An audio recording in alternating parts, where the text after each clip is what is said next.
nílẹ̀ Oòduà gbogbo ọmọ aládìyẹ máa yò ìrọ̀rùn dé Oòduà gbè wá o àṣẹ. Agájò wọn lọ.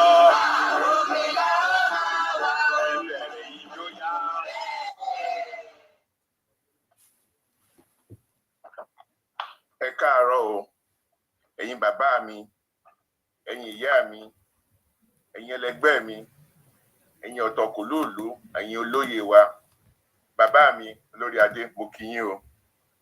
Ẹ káàbọ̀ sí orí ètò àpérò apá kẹta bàbá kẹsàn-án ládé yìí. Àti ń bá àpérò bọ̀ tó jọ mẹ́ta ká lè tẹ̀síwájú ká fi gbogbo ohun sórí ọwọ́ Olúwa gbàdúrà wa. Bàbá mi fábùkún mi tẹ̀bá wà ń bẹ̀ jẹ́ fún ọládùúrà tó fi ká fi bẹ̀rẹ̀ pàdé yìí. Tó adúpẹ́ lọ́wọ́ Elédùà tí adájọ́ tọ́jọ́ pé a bẹ̀rẹ̀ níbi pínísín tó sì ti da ibi nílá. Ẹ̀yin bàbá wa lẹ sọ pé káṣọpẹ́ òkùnkùn báyìí. Adífá fún onúkọ̀tún òdòdó ìdíje bàbá ní lólú ìrọ̀nà tẹ́ bá pàdé bá lókè odò. Ẹ bá ń ká dáadé ẹgbẹ́ tó ṣeun aládé pé kò tẹ̀lé jù bẹ́ẹ̀ lọ. Adúpẹ́ lọ́wọ́ àwọn alálẹ̀, adúpẹ́ lọ́wọ́ gbogbo àwọn tí wọ́n wá torí pé aṣọpẹ́ mọ́pẹ́ làwọn aṣọpẹ́ mọ́pẹ́ àdọ́rẹmọ́rẹ́ àwọ̀ àdọ́rẹmọ́rẹ́ adífá fún gbogbo ọkọ̀ọ̀kan nínú irun mọ́lẹ̀ wọ́n lọ lè fá ìná tí sọmọ òṣàgùwújìn ni wọ́n kù fún Ọ̀rúnmìlà lọ lè fá ìná tí ń ṣẹbọ òṣàgùwújìn wọ́n ní kó fi ọpẹ́ kó fi kún ẹbọ rú. Ǹjẹ́ àwa dúpẹ́ agbọrẹ apẹ́ àná atúngbọrẹ òní bọ̀ òtú àrẹ̀kà Ifá dúpẹ́ ó ní ẹ bá wa dúpẹ́ lọ́wọ́ orí àwa òtú àrẹ̀kà Ifá ti dúpẹ́ ẹ bá wa dúpẹ́ lọ́wọ́ gbogbo ẹgbẹ́ àwa òtú àrẹ̀kà Ifá dúpẹ́ lọ́wọ́ Olódùmarè pé a fi àdàgbà àpérò yìí à ń fi ń rọ̀ síbì kan adúpẹ́ ṣeun. Ẹ ṣeun bàbá, ẹ pẹ́ fún wa o, ìjùmọ̀ rẹ̀ máa dì í mú. Máa ń pé bàbá mi Moses Mábayọ̀jẹ́ kànjọ kan ládùúrà ká fi bẹ̀rẹ̀.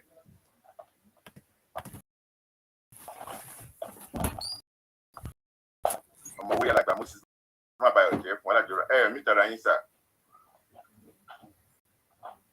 Bàbá wa àtọlọ́run wa dúpẹ́ lọ́wọ́ rẹ lórúkọ Jésù pé o jẹ́ kó ṣeé ṣe fún wa láti péjọ sí yìí. Gbogbo àwọn tó wà ńbẹ̀ àtàwọn tó ń bọ̀ lọ́nà tí ò tí ì darapọ̀ mọ́ wa Olúwa bá wa mú wọn dé láyọ̀. Ìpàdé tá a ṣe àpérò tá a rò jẹ́ kó jẹ́ àrògún tó darí látọ̀dọ̀ rẹ wá o. Ọ̀rọ̀ ọmọ Yorùbá ọ̀rọ̀ ilẹ̀ Yorùbá ló ká wa lá. Nígbà tó kù díẹ̀ tó gòkè ọ̀run Jésù Olúwa wa àwọn ọmọ ẹ̀yìn béèrè tí wọ́n béèrè káyìn lọ́wọ́ rẹ ni pé ìgbà wo ló dá ìjọba padà fún Ísírẹ́lì èyí ni pé bí wọ́n ṣe ń tẹ̀lé ọ tó ọ̀rọ̀ bí Ísírẹ́lì ó ṣe dòmìnira ká wọn lára ó káwa náà la bí Nàìjíríà ilẹ̀ Yorùbá ó ṣe bọ́ lóko ẹrú tá ṣe tá jẹ wa ó tó yán tágbàdo wa ó tó ẹ̀kọ́ táwọn ọmọ wa ó wà ní ibi ìdùnnú ibi ìfọ̀kànbalẹ̀ eku ọmọ kébí eku tẹyẹ ọmọ kébí ẹyẹ téèyàn ó sì máa fọ̀m bí èèyàn Olódùmarè á náwó sí ọ abẹ̀bẹ̀ lọ́dọ̀ rẹ o wèé mọ́ ní ènìyàn kò lérò ogó gbà bí ò bá ṣe pa àfikún látọ̀run wá nítorí náà a kọjú sí ọ Ọlọ́run alóhun gbogbo lódùlódù ẹni tí ohun tí kì í ná ní ohunkóhun tí ohunkóhun kì í lálà sí rẹ wọ́n ló ṣèlérí fáwọn ọmọ Ísírẹ́lì pé ó dá wọn padà sílẹ̀ wọn ohun gbogbo ó sì bó ṣe yẹ ó rí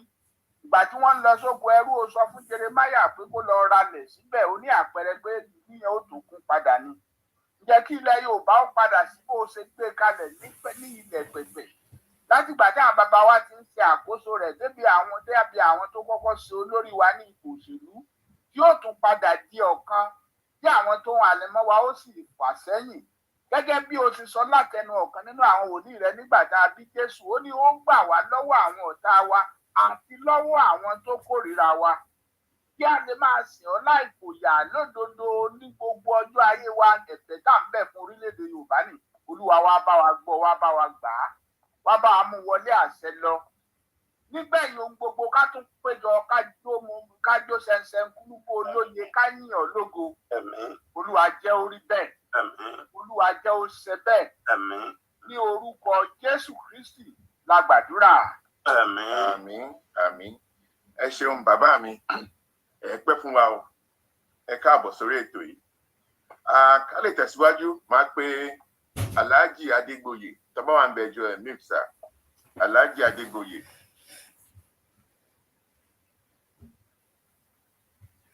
Alhaji Adégboyè. Ìwẹ́ tí wọ́n bá sí ń bẹ̀.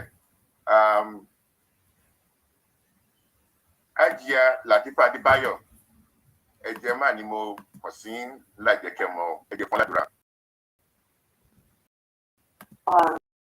Mo kí nílé lóko kábíyèsí o, mo júbà orí adé o, nítorí pé ànábìwá rọ̀ṣọ́lá tá a lè wà sára.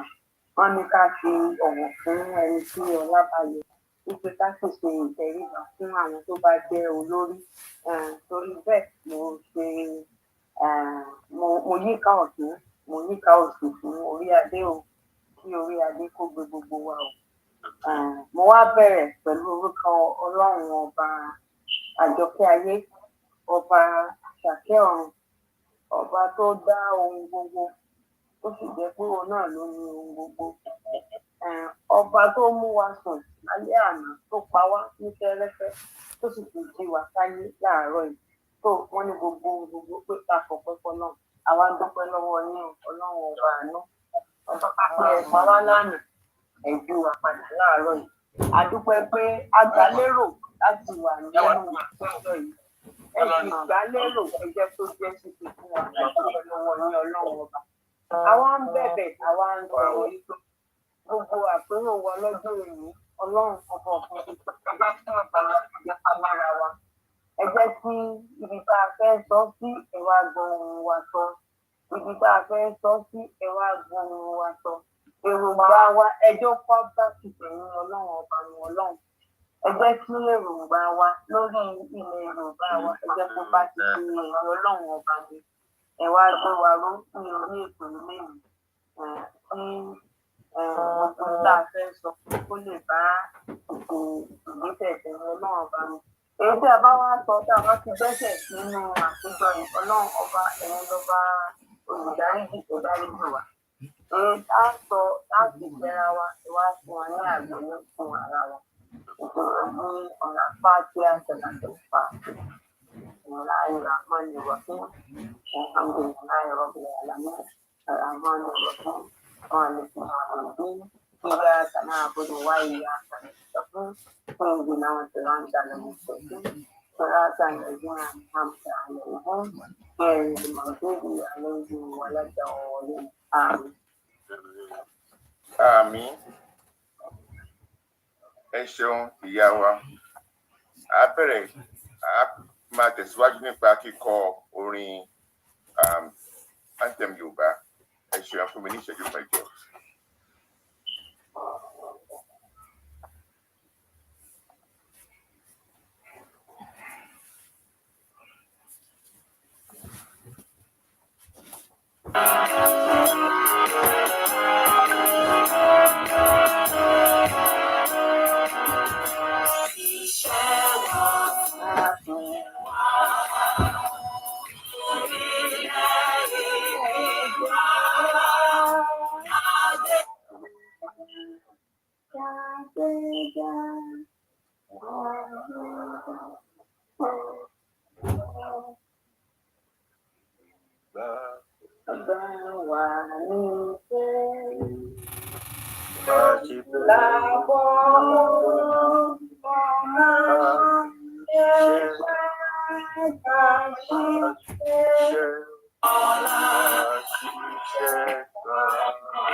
Ẹ ṣeun. lẹ́ẹ̀kan sí ẹ káàbọ̀ sórí ètò àpérò abala kẹsàn-án. Oòduà màdìwà mú mo kí yín ẹ kú ọ̀rọ̀ Oòduà ẹ kú ọ̀rọ̀ ilẹ̀ Yorùbá Oòduà gbè wá. A ti bẹ̀rẹ̀ àpérò tó jọ mẹ́ta gbogbo wa tá ti ń bá wa pé a dúpẹ́ lọ́wọ́ yín látọwọ́ ìgbìmọ̀ àpérò. Orúkọ mi ni Ayọ̀dèjì Fámúyìdé, èmi ni akọ̀wé ìgbìmọ̀ àpérò yìí. Mo lè dúpẹ́ lọ́wọ́ gbogbo àwọn tá a jọ ń ṣe àpérò pé a kú iṣẹ́ ribiribi Oòduà gbè wá. Kí ni ìdí àpérò gan? Kí ló fa àpérò? Kí lápérò wà fún, bọ̀ lápérò ń lọ? Màá pe alága ìgbìmọ̀ àpérò bàbá wa ọ̀jọ̀gbọ́n Olúṣẹ́gun Gbádégẹṣin kí wọ́n fi tó wa létí kí ló fa àpérò, kí lápérò wà fún. Bàbá mi ẹ káàárọ̀ sà, ọ̀pọ̀ sí kan ìta. Ẹ dúpẹ́ akọ̀wé wa, ẹ kú iṣẹ́ ribiribi. Mo ń rò pé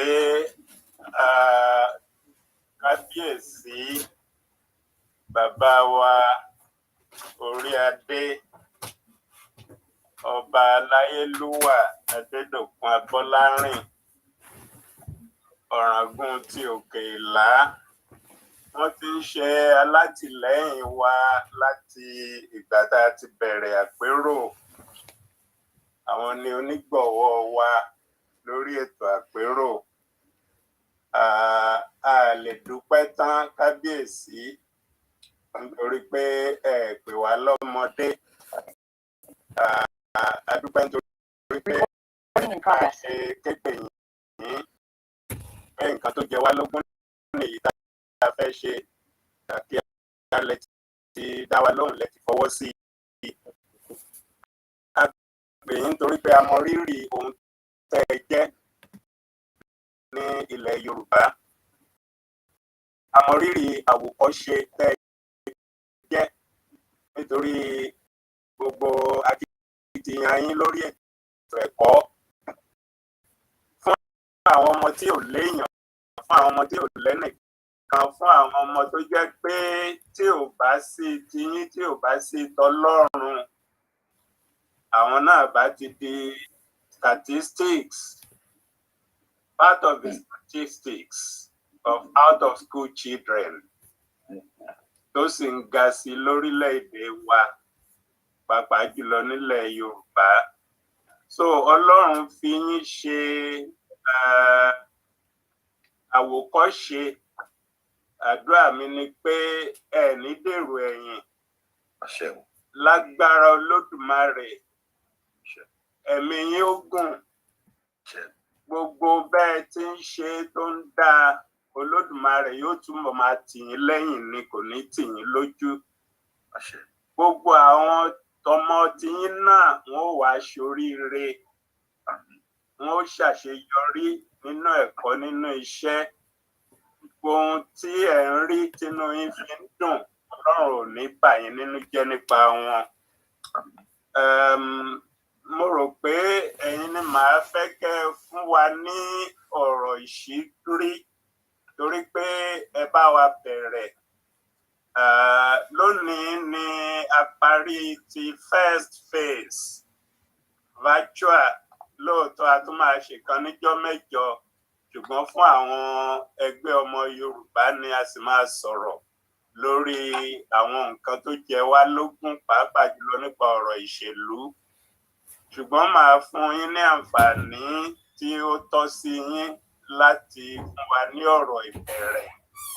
Lẹ́yìn náà màá wá kí àwọn olùsọ̀rọ̀ wa tòní ká tó bẹ̀rẹ̀. Kábíyèsí o. Ẹ ṣé gan ni pòfẹ́sọ̀ wa, ọ̀jọ̀gbọ́n wa. Mo kí gbogbo àwa tí a wà ní ètò àpérò ní ọjọ́ òní. Ògúnlọ́gọ̀ wa orílẹ̀-èdè Amẹ́ríkà ni a wà, àárọ̀ la wà yìí. Ṣùgbọ́n àwa tá a wà Nàìjíríà ó ti ń di bí ìrọ̀lẹ́, alẹ́ ti ń lẹ́. Ṣùgbọ́n torí ìfẹ́ wa fún ìdàgbàsókè àwọn ènìyàn wa, ìfẹ́ wa fún ọjọ́ ọ̀la wa, máa ń sọ fún gbogbo àwọn ọmọ mi nílé ìwé wa pé ọjọ́ ọ̀la yẹn àní síbẹ̀ ó dẹ̀ ṣe pàtàkì gan. Ìsọdọ̀tun ogunlọ́gọ̀ wa àgbà ti dé. Eré tá a sá níbi 20 ọdún sẹ́yìn 30 ọdún sẹ́yìn a lè sá púpọ̀ mọ́. Ibo àwọn wo la fẹ́ fi kíní ilé lọ́wọ́? Ìdí ẹ̀ tí àpéjọ yìí tún ṣe pàtàkì nìyẹn. Torí nǹkan tó wà níwájú wa 20 ọdún 30 ọdún 50 ọdún ayé lè wà lẹ́nu ẹ̀. Nígbà tá a bá wà lẹ́nu ẹ̀, àwọn wo ló fẹ́ máa ṣe wàhálà yẹn nígbà tá a bá sí mọ́? Ó ṣe pàtàkì. Ìsọdọ̀tun àtúnbí gbogbo àwọn ahoro wọn ni la fẹ́ tún bí. Ọ̀rọ̀ ẹ̀kọ́ wa ibo la fẹ́ fi sí? Ṣé ó yẹ kí àwọn ọmọ wa nígbà tá a ti bẹ̀rẹ̀ free education láti 1955 láti bí 60 ọdún ó lé sẹ́yìn, kó tún wá ṣe pé ní ọ̀dọ̀ wa àwọn tí ò ní àǹfààní láti lọ sí iléèwé tún wà? Mi rò pé ó yẹ kó rí bẹ́ẹ̀. Gbogbo àwọn nǹkan tó yẹ ká tún ṣe, tó yẹ ká tún tò nìyẹn. Àwọn ìjọba wa dẹ̀ ní a mọ̀ pé wọn ò lè ṣe gbogbo ẹ̀ tán. Àwa tí Olúwa ní pé ká ní ẹ̀kọ́ tá wà nírú ètò yìí, àwa náà níṣẹ́ yẹn á wọ̀ lọ́rùn díẹ̀, nítorí àwa là ń rò ó, àwọn míì ò tiẹ̀ rò ó, kò tiẹ̀ yé wọn. Wọ́n á sọ pé a kàn ń sọ tiwa ni, ẹlòmíà tiẹ̀ ní àníṣẹ́ ṣe ni, ṣùgbọ́n a ní jẹ́ kó sú wa. Mo ń rọ̀ wá, ẹ má jẹ́ kó sú wa. Ẹ jẹ́ ká fi ojú sọ́nà pé ibi tí àwọn baba ńlá wa, àwọn baba Awólọ́wọ̀ ti rò pa máa dé tá àti débẹ̀ ní agbára Olúwa, àwọn ẹ̀yà Yorùbá a máa débẹ̀, a tún máa jù bẹ́ẹ̀ lọ. Ọ̀rọ̀ ẹ̀kọ́ ló jẹ èmi lógún, ó ṣe pàtàkì gan. Tí a bá lè ṣe, tá a bá lè bá àwọn ìjọba wa sọ̀rọ̀ pé gbogbo àwọn tó wà lórí títì yẹn ká kúkú kó wọn kúrò. Ọlọ́run dẹ̀ bùkún wa, nǹkan lọ́lọ́run fi jíǹkí wa. Àwọn ọmọ ìṣọ̀lẹ, Ọlọ́run fún wa ní ọpọlọ pípé. Wọ́n ibi tá a wà ní ò jẹ́ kí ògo wa kúkú tún tàn ní orílẹ̀-èdè Nàìjíríà tó bó ṣe yẹ kó tàn. A ní jẹ́ kó sú wa, máa ṣiṣẹ́ lọ náà ni. Mo rò pé iṣẹ́ yẹn náà là ń ṣe tí a tún ṣe ń ṣe àpérò ti ọjọ́ òní. Mo kí gbogbo wa, ọ̀rọ̀ wa máa já sọpẹ́. Gbàdúrà tí wọ́n gbà, ọ̀rọ̀ wa ní ojú ayé wa á já sọpẹ́. Nígbà tá a bá tún sí mọ́, ọ̀rọ̀ ìyá Yorùbá ó máa já sọpẹ́. A máa di ìlú tí wọ́n ń pè wá wò, bí mo dẹ̀ ṣe máa ń gbàdúrà. Gbogbo àwọn ọmọ wa káàkiri orílẹ̀-èdè àgbáyé ibikíbi tán bá wà, àwọn ọmọ wa wọ́n ń bọ̀ wá tún orílẹ̀-èdè, wọ́n ń bọ̀ lágbára Olúwa pé Amẹ́ríkà ti sú àwọn, ẹ jẹ́ káwọn náà padà sílùú àwọn, ẹ jẹ́ kí a lọ túnbẹ̀ ṣe. Àyè á dẹ̀ gbà wọ́n láti tún ìlú oníkálukú wa ṣe. Mo kí gbogbo wa, ẹ má jẹ́ kó sú wa, ẹ má jẹ́ kó dẹ̀ ní rẹ̀ wá. Ètò òní ó máa yọrí sí rere. Ọ̀rọ̀ mi ṣókí náà ni, kò jù báyìí lọ. Ẹ káàbọ̀ sórí ètò tèmi. Ẹ káàbọ̀, mo kí gbogbo wa. Kábíyèsí o. Ẹ ṣé gan ni. Kábíyèsí o. Mo dúpẹ́. Kábíyèsí o. Ẹ ṣé. Dúpẹ́ kábíyèsí. Ẹ pẹ́ fún wa, ẹ̀mí yín ó gùn. Gbogbo bẹ́ẹ̀ ṣe fẹ́ kó rí fúnlẹ̀ Yorùbá, bẹ́ẹ̀ ni yóò rí, yóò sì ṣojú ẹ̀mí yín lágbára Olódùmarè. A dúpẹ́ púpọ̀. Ẹ̀yin èèyàn wa, a ti nágbára anágboro lórí ètò àpérò. A tẹ ẹsẹ̀ kòkó, a tún dọ́nà jíjìn. A ti sọ̀rọ̀ nípa ètò ẹ̀kọ́, nípa ètò ìlera. A ti sọ̀rọ̀ nípa ètò sọ̀gbẹ́dìgboro, báwo ló ṣe rí láyé Awólọ́wọ̀, báwo la ṣe lè ṣe é tí ó tún fi rí bẹ́ẹ̀ tí ó tiẹ̀ tún jù bẹ́ẹ̀ lọ. A sọ̀rọ̀ nípa àwọn eṣú tó jẹ wá run. A sọ̀rọ̀ nípa bí a ṣe lè gba ara wa padà. A tiẹ̀ sọ̀rọ̀ nípa èwo la fẹ́ dánwò. A fẹ́ tún ṣe àtúntò Nàìjíríà ní àbá fẹ́ gba òmìnira nílẹ̀ Yorùbá. Àwọn èèyàn tó bá wa sọ̀rọ̀ lórí gbogbo wọ̀nyí, a dúpẹ́ lọ́wọ́ wọn. A dúpẹ́ pẹ́ òkun. Wọ́n wá ní ó kù ní ìbọn dún. Lónìí, ọ̀rọ̀ tá ó sọ ó ṣe kókó, ó ṣe pàtàkì. Ìyẹn ni lórí kí la fẹ́ ṣe gan-an. What must we do? What must we do? Concrete action. Nígbà tá a bẹ̀rẹ̀ àpérò, a sọ pé eléyìí kì í ṣe ọ̀rọ̀ asọ̀rọ̀mágbèsì. Eléyìí kì í ṣe ọ̀rọ̀ tí a ó máa sọ tí ò ní sí àmúyọrí lórí ẹ̀. A ní ètò, àwọn ọ̀jọ̀gbọ́n, àwọn ọ̀mọ̀wé, àwọn tó lóye lórí tí wọ́n ti wá sínú àpérò, wọ́n ti sọ ọ̀pọ̀lọpọ̀ ọ̀rọ̀ fún wa. A sì ti ní ètò láti ṣe àgbéyẹ̀wò kí ni concrete action tá a lè ṣe láti mú àtúntò àti àṣeyọrí bá ilẹ̀ wa lórí gbogbo àwọn ètò wọ̀nyí.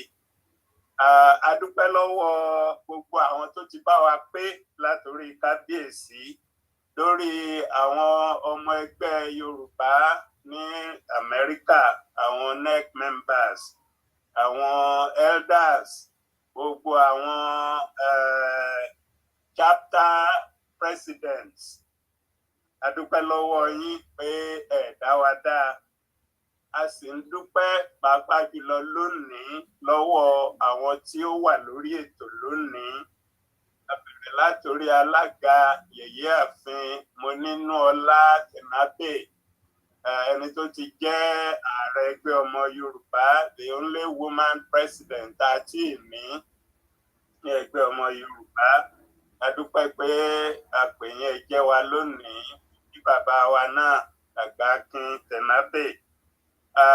A dúpẹ́ lọ́wọ́ ọmọkùnrin tí ó lóye lórí tí ó bá wa ṣe atọ́kùn tòní.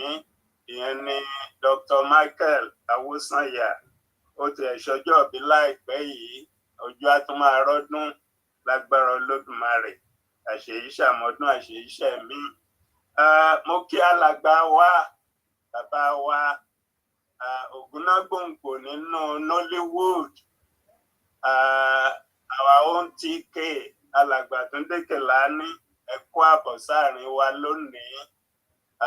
A ní ìgbàgbọ́ pé a ó kọ́ ẹ̀kọ́ tó péye látọ̀dọ̀ yín nípa bí a ṣe lè lo ètò ìṣẹ̀dálẹ̀ wa fún àṣeyọrí àti àṣeyege. Bákan náà, mo kí arákùnrin wa ọ̀mọ̀wé Bánjí Adékùnlóyè. Àwọn Ògúnnágbòǹgbò náà àpérò lélẹ́yìí. So a lọ inside lónìí láti mú wọn jáde láti bá wa sọ̀rọ̀. Bákan náà ni aláàjà wa, pòfẹ́sọ̀ wa Modúpẹ́ Adébáyọ̀, ọmọ bíbí inú Àkábáṣọ̀run. Ẹ ṣeun, ẹ kú dìde. Mo sì kí bàbá wa, bàbá Aliu, Dr. Aliu. Ẹ ṣeun, ẹ kú dìde. So yóò ju wa ṣe lágbára Olódùmarè. Gẹ́gẹ́ bí mo ṣe sọ, ọ̀sẹ̀ tó ń bọ̀, a ó bá àwọn ẹgbẹ́ ọmọ Yorùbá ṣe convention wọn ní Atlanta. Ṣùgbọ́n a ó tún wà lórí Zoom bákan náà lákòókò yìí. A ó sọ̀rọ̀ lórí òṣèlú, lórí àwọn òṣèlú wa láti bẹ̀rẹ̀ tó fi dé àkókò yìí. Ọlọ́run aláàánú yóò ṣọ́ àdìgbà náà lọ. Ẹ ṣeun, akọ̀wé, mo padà sọ́dọ̀ yín. Bàbá mi, ẹ ṣeun, ẹ kú ohùn, ẹ pẹ́ fún wa. Elédùmarè máa dì í mú. Ká lè tẹ̀síwájú ká má fòkókò ṣòfò. Mo ń láti pe alága tòní kókó láyín ọ̀rọ̀ ìṣáájú, ṣùgbọ́n kí n tó pè wọ́n, mo láti jẹ́ kẹ́ mọ irú ẹ̀dá àti irú èèyàn tí wọ́n jẹ́. Ìyá mi ni mo máa ń pè wọ́n. Wọ́n jẹ́ Ògúnnágbòǹgbò ní ẹgbẹ́ ọmọ Yorùbá. Àwọn ni wọ́n kọ́kọ́ jẹ wọ́n ní northern Abẹ́òkúta Descendant Association ní Baltimore sílẹ̀. Wọ́n sì jẹ́ matron wọn ní ọjọ́ pípẹ́. Bí alága ìgbìmọ̀ àpérò ṣe sọ, àwọn náà kọ́kọ́ jẹ́ olórí obìnrin tí ẹgbẹ́ ọmọ Yorùbá North America ní National President of ẹgbẹ́ ọmọ Yorùbá North America. Kó tó jẹ́ president ẹgbẹ́ ọmọ Yorùbá, wọ́n ti jẹ́ akápò owó wa fúngbà pípẹ́. In fact, owó tí wọ́n fi sílẹ̀ nígbà tí wọ́n kúrò nínú àlééfà yẹn, ó ṣe kàbìtì. Ẹgbẹ́ jẹ́ dúpẹ́ lọ́wọ́ fún iṣẹ́ ibiribi tí wọ́n ṣe ń gbà yẹn. Ìyẹn láti rò pé ó tọ́ kí wọ́n jẹ́ olórí ẹgbẹ́ nígbà tí wọ́n contest fún olórí ẹgbẹ́ ọmọ Yorùbá. Lẹ́yìn yẹn, wọ́n ti wà nínú jàǹgbara ìtẹ̀síwájú ilẹ̀ Yorùbá fúngbà pípẹ́, pàápàá ní agbègbè Baltimore àti káàkiri àgbáyé. Gbogbo àná máa ń lọ Nàìjíríà gbà láti bá àwọn olórí wa sọ̀rọ̀ pé bẹ́ẹ̀ ṣe ń ṣe yóò dáa, bó ṣe ká ṣe rè, bó ṣe ká ṣe tán. Ìyá ni wọ́n, grandmother ni wọ́n, olórí iléèwé gíga yunifásitì ni wọ́n. Pẹ̀lú gbogbo yẹn, wọ́n sì fàyè lẹ̀ láti fọ̀rọ̀ ṣíṣe ìjàǹgbara ọmọ Yorùbá. Ìyá mi, mo dúpẹ́ lọ́wọ́ yín pé bá a pé lénìí. Ẹni tí mò ń sọ̀rọ̀ ẹ̀ náà ni kò ju Ìyáàfin wa Monílọ́lá Tènábè. Ìyá mi dáríjì mí o. Ìlú Ògbómọ̀ṣọ́ náà ti lọ iléèwé, ṣùgbọ́n ọmọ Abẹ́òkúta ni wọ́n. Ìyá mi, ẹ káàbọ̀ sórí ètò yìí, ọ̀pọ̀ sí kan yìí mà. Ẹ jọ ẹ̀mí ìtumọ̀. Ẹ ṣeun lọ́pọ̀lọpọ̀. Ẹ ṣe dáadáa. Ẹni tó bá mọni náà là ń gbé sí iwájú láti sọ nípa ẹni. Inú mi dùn wípé a ti lọ jìnnà tipẹ́tipẹ́. So ẹ ṣe lọ́pọ̀lọpọ̀. Mo wá kí gbogbo ilé.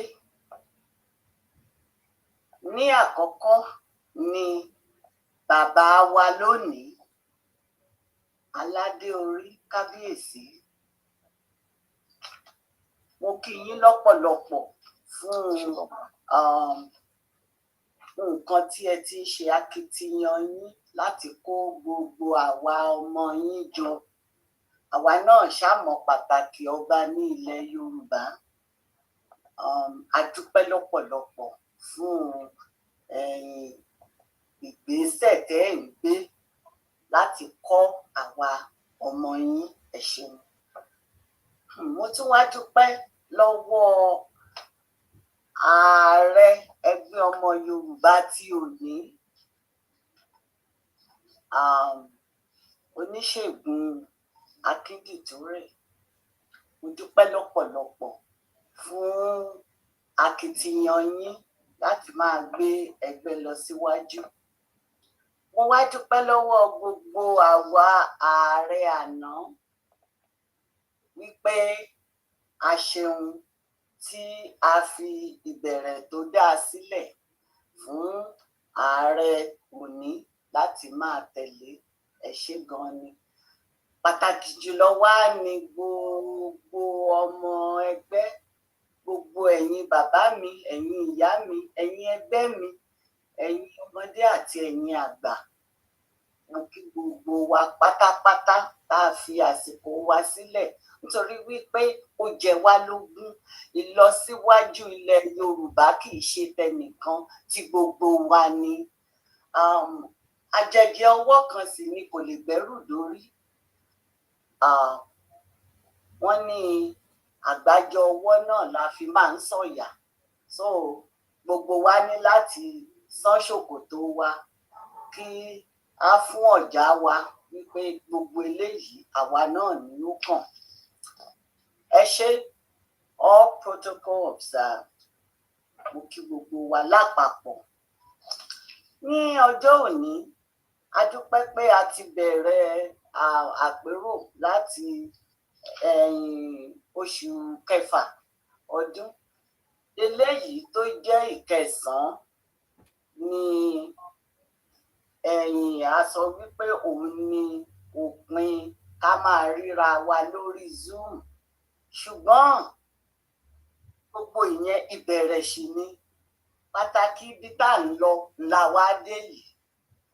nínú gbogbo nǹkan tá a ti wò láti ẹ̀yìn bí ó ṣe rí nígbà bàbá wa Awólọ́wọ̀ bí ó ṣe tún rí ní ìsìn kí wá ní èrò wa àti ìforíkorí ìfikùnlukùn wa ní ibi tá a fẹ́ kó lọ ibo wa gangan kí ni àwọn nǹkan tá a rò wípé a fẹ́ ṣe láti dé ibi tí a fẹ́ dé. Mo ní láti kí wa kí n tún yìn wá wípé a ti wá wà ní ọ̀nà tí ó yẹ ká wà. Nígbà tí mo jẹ́ ààrẹ ẹgbẹ́ ọmọ Yorùbá ó jẹ mí lọ́kàn ó ṣe kókó lọ́kàn mi wípé umbrella organization ní ẹgbẹ́ ọmọ Yorùbá wípé a sì gbọ́dọ̀ kó gbogbo àwọn ẹgbẹ́ tó kù tá a bá rí lè fẹ́ ṣe umbrella organization yẹn gẹ́gẹ́ bí ipò wa. Inú mi wá dùn wípé nígbà tí mo wo agenda wa a sọ wípé a collaborative effort of ẹgbẹ́ ọmọ Yorùbá North America and major Yorùbá organizations and individuals. Ṣẹ́rí mo gbèdì mo pàtẹ́wọ́ inú mi dùn lé gbogbo nǹkan yẹn wípé ibi tí ilẹ̀ Yorùbá dé lónìí ẹnìkan ò lè dá ṣe o gbogbo wa náà la gbọ́dọ̀ jọ kó pọ̀ mo dẹ̀ ti rí nínú ẹ̀ wípé ìyẹn náà ó jẹ wá ní ogún nígbà tá a bá wá ń sọ tó bá wá dìde nǹkan tí a fẹ́ máa ṣe èmi á gbà wá nímọ̀ràn pé kí á pe gbogbo àwọn ẹgbẹ́ tí a mọ̀ nǹkan kan náà ni gbogbo wa ń jà fún kálukú kàn ní ọ̀nà ọ̀tọ̀ọ̀tọ̀ láti dé ibẹ̀ ní gbogbo wa la dẹ̀ nílò àti kó gbogbo nǹkan yẹn pọ̀. Nǹkan tí mò ń bá lọ ni wípé a nílò bíi àwọn Oòduà Foundation tí ó jẹ́ pé think tank ibi nǹkan àti tún nǹkan ṣe not necessarily níwájú but ní ẹ̀yìn. Tẹ́ bá wo àwọn Júù ní òní tí wọ́n fi ń ṣe wọ́n ní solid think tank tó máa ń gbé àwọn tó wà ní forefront tó máa ń gbé wọn lẹ́sẹ̀. Mo kàn fẹ́ fi ìyẹn kún láti ṣe tá à ń sọ̀rọ̀ ibi tí à ń lọ tí ó ṣe pàtàkì. Inú mi tún wá dùn nígbà tí mo wo gbogbo àwọn tí a ní lórí ètò yìí inú mi dùn wípé àwọn èèyàn jàǹkàn tí wọ́n mọ nǹkan tí wọ́n ń sọ tí wọ́n sì lè ṣe aṣíwájú ìsọ̀rọ̀ lónìí lórí gbogbo àwọn kókó àwọn nǹkan tí ó yẹ kí a ṣe. Nítorí náà ẹ rí wípé a máa gbádùn ètò yìí gan-an ni torí gbogbo àwọn èèyàn wọ̀nyí kódà àwọn alukoro yẹn wọ́n tiẹ̀ ti jọ mí lójú. Ẹ bá rí bí wọ́n ti pè mí tí wọ́n ti mo ní ẹ máa ń ṣiṣẹ́ takuntakun o adíwá ṣe o kò ní rẹ̀ wá iwájú ni ọ̀pá ẹ̀bì tí wa ó máa ré sí. Màá wá fi àsìkò yìí pé padà sí ọ̀dọ̀ àátọ́kùn wa wípé ká má fi ọ̀pá pọ̀lọ̀pọ̀lọ̀ péjọ àti débi tá à ń lọ ẹ jẹ́ ká bẹ̀rẹ̀. Ẹ ṣeun o. Ìyá mi ẹ ṣeun mo dúpẹ́ lọ́wọ́ yín ṣókí lọ́bẹ̀ oge yín ìbẹ́ tí mo sọ náà ni kò tí ì yàtọ̀ láti jọba tí ba lọ́hùn ẹ pẹ́ fún wa mà mo dúpẹ́ lọ́wọ́ yín lẹ́ẹ̀kan sí pé ẹ bá wa ṣe alága ètò tòní ọ̀rọ̀ ṣùkú ẹ mọ̀ tí ì lọ kálẹ̀ tẹ̀síwájú máa pé ẹni tó máa ṣe atọ́kọ̀ ọ̀rọ̀ tòní bí alága ṣe sọ ara àwọn tó gbé àgbòrò kalẹ̀ ní ọ̀jọ̀gbọ́n tí mo máa sọ̀rọ̀ wọn nípa wọn yìí ọ̀jọ̀gbọ́n yìí nítorí wà lágbárí wọn in fact ẹ̀yin gan àmọ́ nítorí sọwọ́ sí èdè ìbò náà kọ́ èbó mi ò sì ṣàgàrà tó bẹ́ẹ̀ jù bẹ́ẹ̀ lọ ṣùgbọ́n ń kà nǹkan tó gbé síwájú mi. Dr. Michael Oluwatayo Awosanya is a sociologist by training and a development executive by practice. Wọ́n gboyè púpọ̀ káàkiri gbogbo àgbáyé in fact wọ́n gboyè PhD.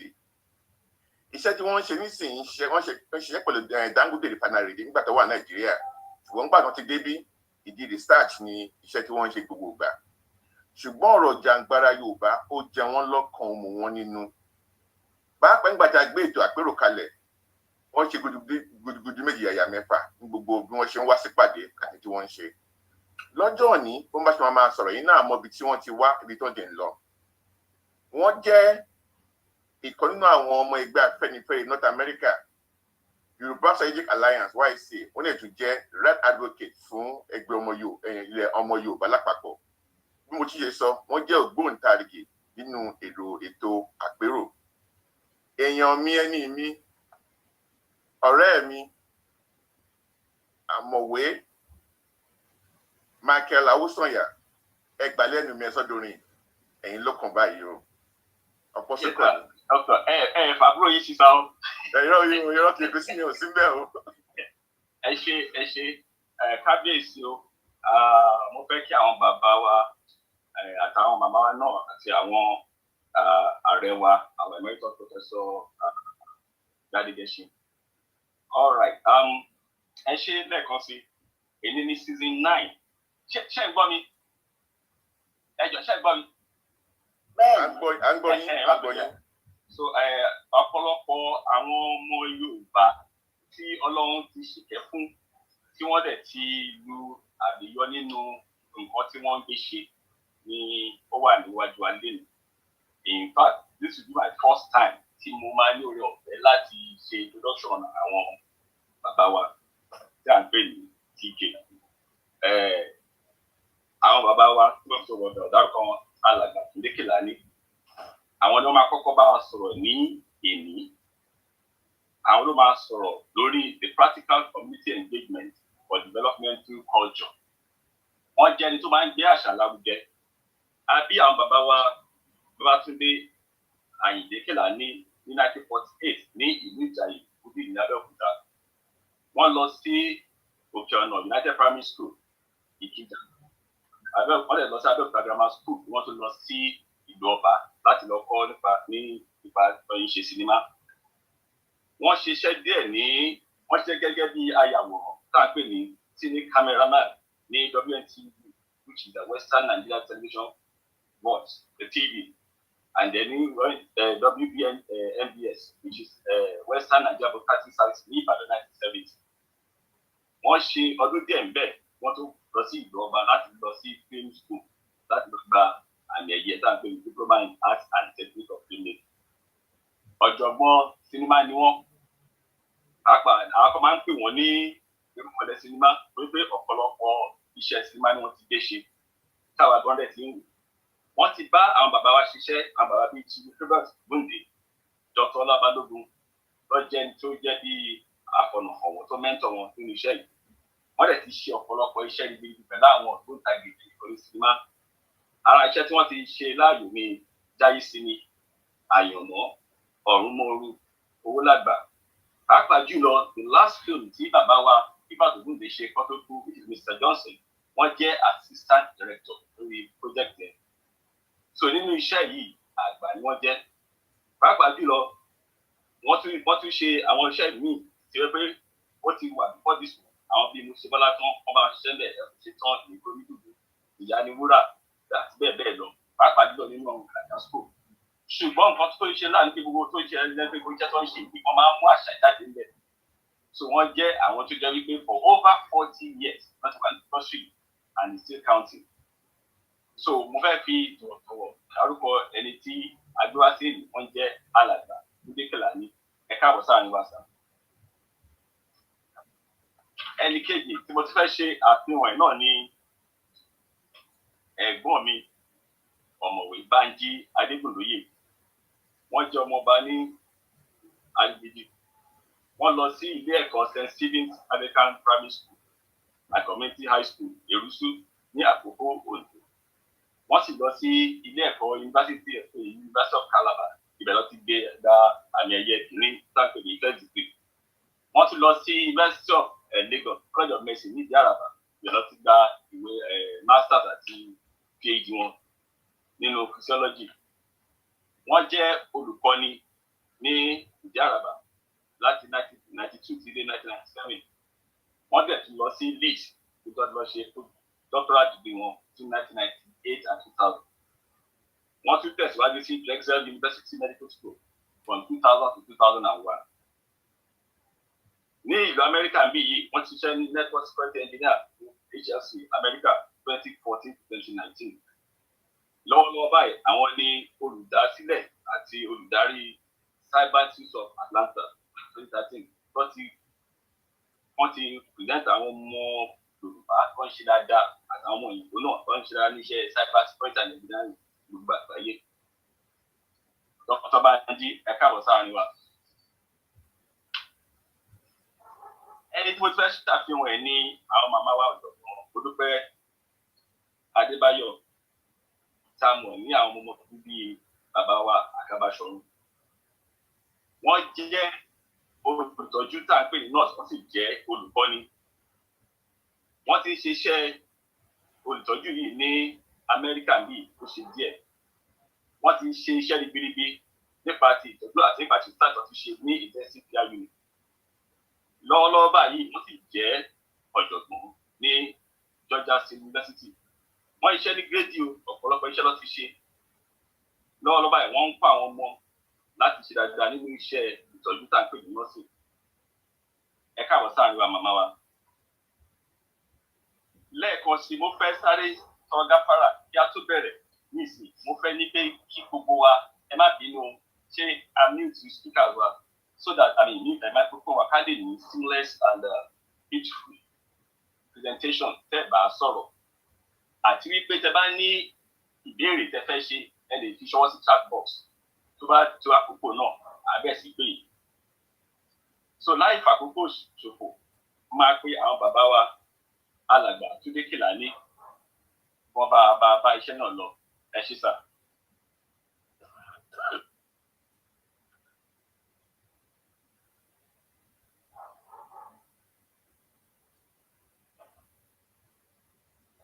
Bàbá Kèlání.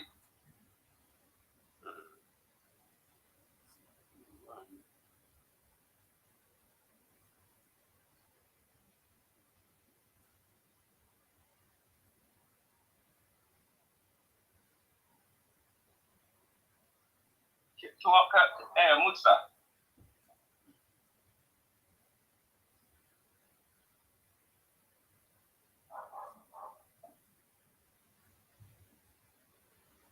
Ẹ̀mẹ́jọ ṣé ẹ gbọ́ mi? Ṣé ẹ gbọ́ mi? Mo ń gbọ́. Ok. Ẹjọ́ ṣe ti ń gbọ́ mi. À ń gbọ́ yín. À ń gbọ́ yín. Ẹ ṣé. Mo dúpẹ́ o. Kábíyèsí mo ṣí fìlà forí adé o. Bàbá wa ẹ kó wa jẹ̀pẹ́. Mo kí ààrẹ ẹgbẹ́ ọmọ Yorùbá ní North America àti gbogbo àwọn ọmọ ẹgbẹ́ àti gbogbo àwọn tí ó darapọ̀ mọ́ wa fún ètò tí a bẹ̀rẹ̀ lénìí yìí. Iṣẹ́ tí ẹ gbé fún mi lénìí ó yẹ kí n ṣàlàyé nítorí pé àpérò yìí mo dúpẹ́ púpọ̀ tí ẹ fún mi láǹfààní láti kópa nínú ẹ̀. Yorùbá náà ló sọ wípé eégún tí ó bá jó kó yára jó, òrìṣà tí ó bá gbà kó tètè gbà. Ọjọ́ ti lọ, òru pàápàá ti lọ fún bí 50 ọdún. A fi ọ̀pá wá, a fi àjẹ́ wá, ṣùgbọ́n ó dàbẹ̀ ní pé èbúté yẹn ó túbọ̀ ń jìnnà sí i. Nǹkan tí èèyàn sìn fún 50 ọdún tó fi rí báyìí. Mo fẹ́ ṣàlàyé wípé ìkópa mi àti nǹkan tí mo fẹ́ sọ kí n sọ yẹn ní Gẹ̀ẹ́sì torí èdè náà àwọn máa lu mọ́ra wọn ni, kò kí ń ṣe academic paper rárá o. Òpìtàn ni mo lè mi àti wípé òpìtàn mi mo lè máa fi àwọn ẹ̀rọ láti fi ṣàlàyé ẹ̀, ṣùgbọ́n òpìtàn náà ni. Ẹ má jẹ́ kó yà yín lẹ́nu bí ẹni pé ìtàn náà ni mo tún ń sọ, ṣùgbọ́n bó ṣe wù kó rí á ṣeé ṣe bóyá àárí àmúlò nínú nǹkan tí mo ní sọ, nítorí wípé ó wá láti ọkàn mi ni, ó kàn mí léegun bẹ́ẹ̀ náà ni mo dẹ̀ ṣe máa sọ̀rọ̀ nítorí wípé mo ní kópa nínú àpérò tá à ń ṣe àti nípa nǹkan Yorùbá lápapọ̀. Ẹ jẹ́ kí n dá yín padà nínú ìtàn mi sí Ṣàwòrìdẹ. Oníjogbo àkọ́kọ́ ní Ṣàwòrìdẹ nígbà tó dàbẹ̀ ní pé òun ẹ̀ ti ń wọ̀ tó ti ń rẹ̀ àwọn èèyàn wá lọ bá pé bàbá ẹ lè fi wá sílẹ̀ báyìí kí ni ká ṣe. Òun náà pé babaláwo ó dẹ̀ béèrè ìbéèrè kan yẹn lọ́wọ́ babaláwo pé kí ni fani ká ṣe sí o. Ìyẹn ni èmi pè ní àpérò part 1 gẹ́gẹ́ bá ṣe máa ń ṣe fíìmù gbà kan tá à ń ṣe part 1 part 2. So what must we do, or better still, kí ni Ifá ní ká ṣe sí o part 2 ti àpérò yìí nìyẹn o. Nítorí ẹ̀ gẹ́gẹ́ bí àwọn jogbo tán ṣe ní wọ́n ń fòyà wípé kí lọ́jọ́ ọ̀la ṣe máa rí, ìyẹn náà ni ó gbé eléyìí wá. Báwo ni gbogbo ìṣòro tó lè dènà bí kí ló lọ dáadáa, òun ló jẹ́ kí wọ́n bẹ̀rẹ̀ sí wá ọ̀nà. Ṣùgbọ́n ó di dandan kó jẹ́ pé àwọn àgbààgbà tó wà látẹ̀yìnwá iṣẹ́ takuntakun tá à ń láti ṣe ni pé láti ran àwọn ìran tó ń bọ̀ lọ́wọ́ láti mọ bí ọjọ́ ọ̀la wọn báwo ni ló ṣe máa dáa. Yorùbá ní tọmọdé bá ṣubú á wo wájú, tí àgbàlagbà bá ṣubú á wo ẹ̀yìn. Ìyẹn ló jẹ́ kémi náà kí n wẹ̀yìn díẹ̀ nítorí pé sáà méjì tí ẹ fún mi láti tá à ń sọ̀rọ̀ ẹ̀ lápapọ̀.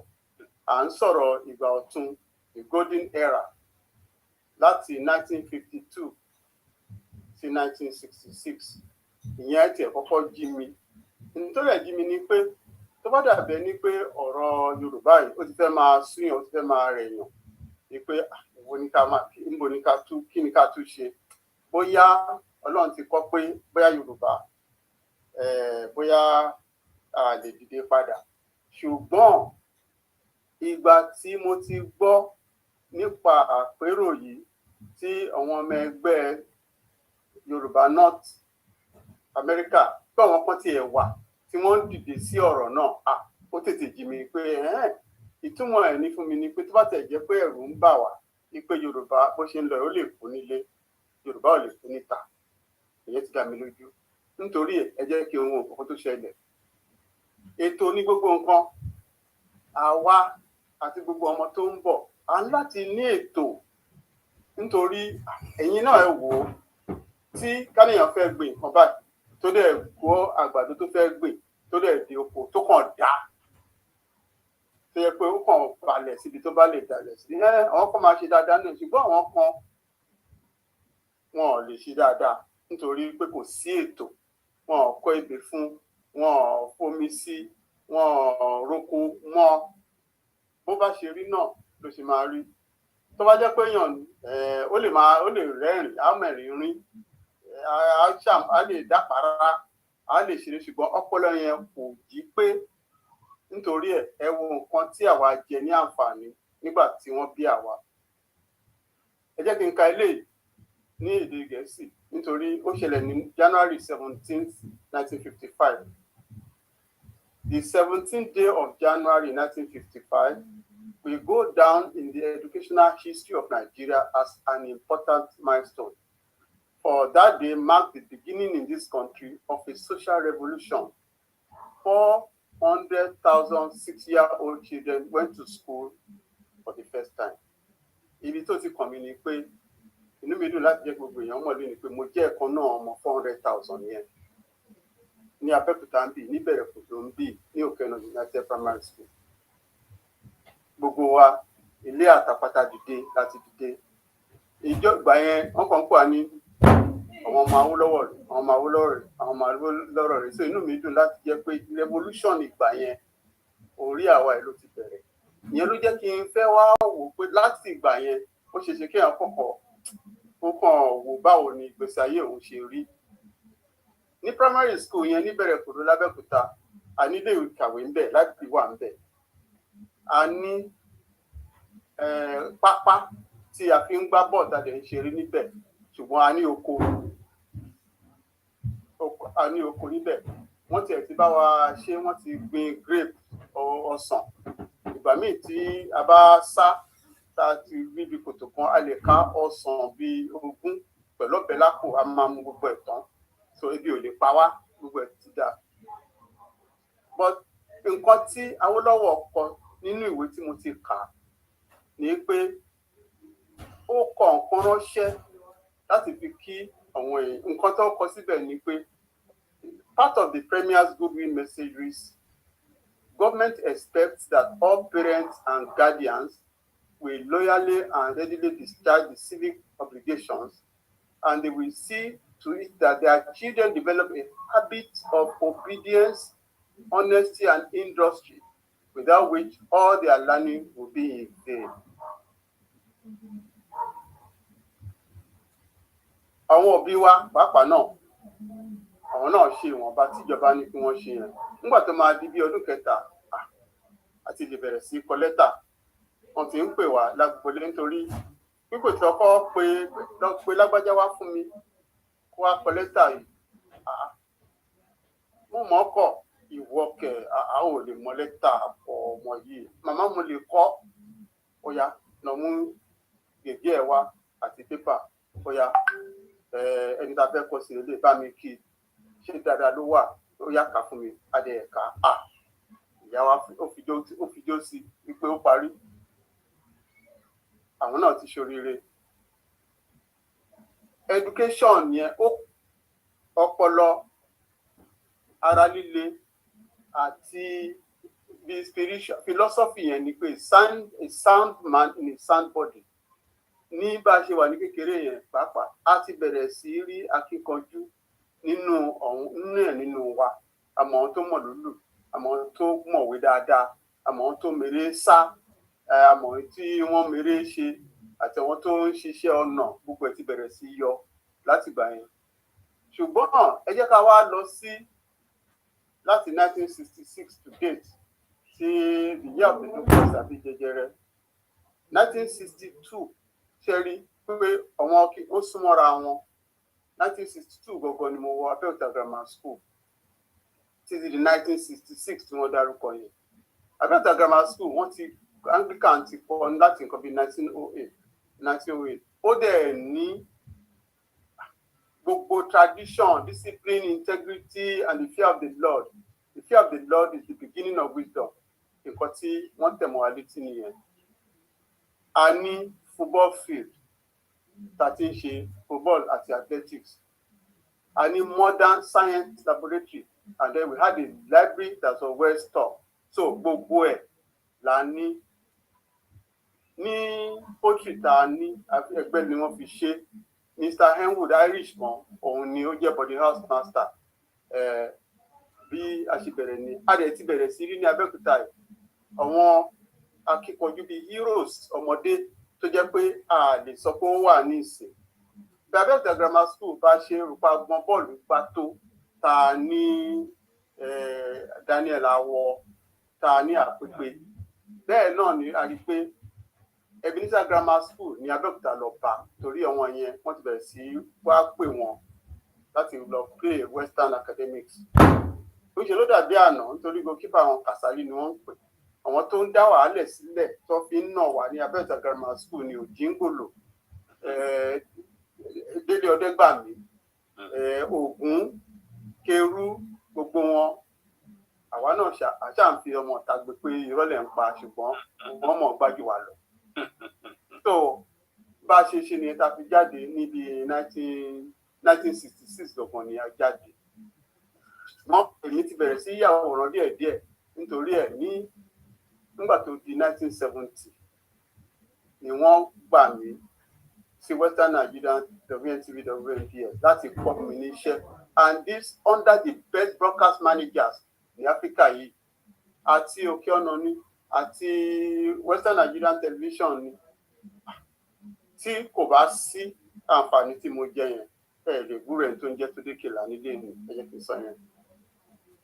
ṣùgbọ́n 1976 nítorí àwòrán tèmi fẹ́ yà tí mò ń rí ní sinimá tó tóbi ìyẹn ló wù mí mò ń láti tu owó jọ láti lọ sí London Film School ṣùgbọ́n ní ọdún kejì nínú kọ́ọ̀sì ọdún méjì yẹn NTA nígbà yẹn nítorí general manager wa ní WNBS lẹ́yìn engineer Tẹ́júrì lẹ́yẹ ní engineer Vincent Maduka wọ́n ti bọ́ sí NTA wọ́n ti gbogbo nǹkan tí Western Nigerian Television ti Western Region ní ṣe mọ̀ pé nígbà yẹn ológun ni wọ́n sọ di wọ́n dàrú ni wọ́n dàrú tó jẹ́ pé wọ́n fi sùúrù ni wọ́n fi bàjẹ́ tí wọ́n dẹ̀ kó sábẹ́ ìjọba àpapọ̀ ìyẹn ló jẹ́ kí wọ́n lè san owó ọdún kan mi nígbà tí mo lọ sí London Film School nígbà tí mo padà dé nǹkan tí mo lè sọ ni pé èmi àti John Chairman ó ṣe ń dáàánú pé ní nǹkan bíi ìjẹrin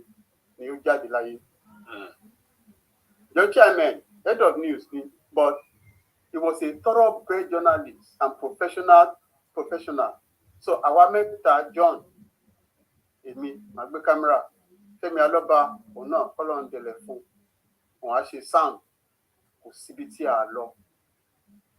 lọ títí a dé South Africa nígbà tí Ian Smith tó sì wà láyé a interview ẹ̀ lẹ́yìn yẹn a kọjá sí Zimbabwe nígbà tó ń jẹ́ Rhodesia a bá Robert Mugabe òun ti wà ní Mozambique níbi tó wà lọ bá ń bẹ̀ láti interview ẹ̀ Nkomo níjọ́ tó padà rí ní exile àwa náà la wà ń bẹ̀ ta fi ṣáà ṣe gbogbo àwòrán àti documentary tá a ṣe Ebe Muzore wà nígbà yẹn òun sì ń campaign sá máa darapọ̀ mọ́ wọn bẹ́ẹ̀ ni pé tí mo tiẹ̀ fẹ́ sọ ni pé láti ìbẹ̀rẹ̀ tá ti bẹ̀rẹ̀ wẹ́rẹ́wẹ́rẹ́ bẹ́ẹ̀ yẹn ẹ wo gbogbo nǹkan tí kìíní yẹn bí nípa títẹ̀síwájú yẹn nígbésí ayé nítorí ẹ̀ ó máa ń yà wọ́n lẹ́nu pé à ń bolẹ̀ yìí ti wá gan ṣé Namibians ni a ní rọ̀ Nigerians ni wà nígbà yẹn ṣe mọ̀ Nigerians ní ìgbọ̀n ìgbà tí Pope tiẹ̀ padà wá ṣe tó Pope wá sí Nàìjíríà àwọn rò yí pé bóyá wọ́n tẹ̀ wù mí ní Èkó yẹn náà ó ní are you from the Vatican níbi tí àgbáyé tó ń gbà yẹn ṣùgbọ́n iná jẹ́ta sọ ibi tí a pàdé lẹ́nu. lọ́rọ̀ kan ṣá ìgbà tí mo wá kúkú dá tí mo di independent filmmaker lọ́tà sí ìlú mi láti máa ya gbogbo nǹkan kí nǹkan tó bá jáde ní Nàìjíríà yìí àwọn èèyàn mọ̀ ń gbà yẹn pé mi ò máa ń jà ṣùgbọ́n títí di táìmù tí àsìkò àbájá àti ní tí mo lè sọ ní iṣẹ́ tí mo ṣe gbẹ̀yìn nínú iṣẹ́ bẹ́ẹ̀ yẹn èmi pé ìgbà tí MKO Abíọ́lá nígbà tó kú ilé ẹ̀ ní oṣù lálẹ́ ẹjọ́ yẹn ìgbà tó jọ́ kejì àṣẹ wàá padà lọ jẹ́ kí n máa lọ ṣe narrative tó wù mí láti ṣe àǹkí ni mo ṣe mo padà lọ bá àwọn òǹkọ̀wé wa mo lọ bá síkà ní fún mi sí pé màá ṣe mọ́tálẹ́ stage ambassador of Malaria mo lọ bá Adébáyọ̀ Fálétí kí ìgbà àkọ́kọ́ ṣe ní ìdààmú pàdé ní káyọ̀ mo lọ bá kí ní Ìṣọ̀lá ẹ̀mọ́ a ṣe gbogbo àwọn iṣẹ́ tá a ṣe yẹn ẹ̀ta àkọ́kọ́ fi bẹ̀rẹ̀ kò ṣe gbé láti bẹ̀rẹ̀ ká tó ṣe òní fún àti bẹ́ẹ̀ bẹ́ẹ̀ lọ. Ọlárótìmí bí mo ṣe ń sọ̀rọ̀ yìí iṣẹ́ ẹ̀kan ló yẹ ká ṣe because àná tó bẹ̀rẹ̀ afẹ́ ṣe ní Yorùbá ó ṣe wà tá a fi fọ́ wálé Ògúnyẹmí mo bá ṣe báyọ̀ adé wálé láìpẹ́ yìí ká ẹ̀gbọ́n rẹ̀ Fẹ́mi Ọ̀ṣọ́fì san pẹ̀sẹ̀ Wọlé Ṣóyínká ṣùgbọ́n tẹ̀mọ̀ bí ó ṣe ní láàánú wípé bí mo ṣe bá yín sọ̀rọ̀ yìí Fẹ́mi Fátọ́ba Ọlárótìmí Wálé Ògúnyẹmí Láìdí Akínyẹlẹ Adébáyọ̀ Fálétí Akínmi Ìṣọ̀lá gbogbo wọn ti papòdà ṣùgbọ́n nǹkan tó ṣe pàtàkì ni pé iṣẹ́ tí wọ́n ti kọjá àbọ̀ iṣẹ́ tí wọ́n ti parí ìmíì tí wọ́n rò tán kọ́ síbẹ̀ ó wà lẹ́yìn ilẹ̀ tí wọ́n ti pamọ́ lé wọn. bí Yorùbá bá ṣe rí Ọlọ́run ló mọ nǹkan tó máa ṣẹlẹ̀ nítorí bá a ṣe ń lọ yìí tá a ṣọ́ra ìṣèlú dàbẹ̀ ní pé àpótílẹ̀ tàbí ẹ̀wà ń bẹ̀. ẹ jẹ́ kí n padà síṣẹ́ tẹ gbé fún mi dà kí ni a máa ṣe kí ni ká ṣe practical community engagement for development through culture ìtọrọ gáfárà torí mo fi sports fún ẹ má jẹ́ ká ní pé ká dá culture mọ̀ kí àkókò ká mú culture education lọ academics lọ ṣùgbọ́n ká mú culture ká lè fi sports fún torí wọ́n jọra wọn díẹ̀. ìbéèrè tí mo béèrè lọ́wọ́ akínníṣọ̀lá nígbà tó ta wà níbàdàn ni pé kí láti ẹ̀ lè sọ nígbà tí a ń ṣiṣẹ́ ní awádùn wọn ní prof ní Yorùbá land which era are we ọ̀tún wo mo la lè sọ pé adébá akínníṣọ̀lá sọ fún mi pé we are now in a cultural vacuum and when people are in a cultural vacuum moral decay follows.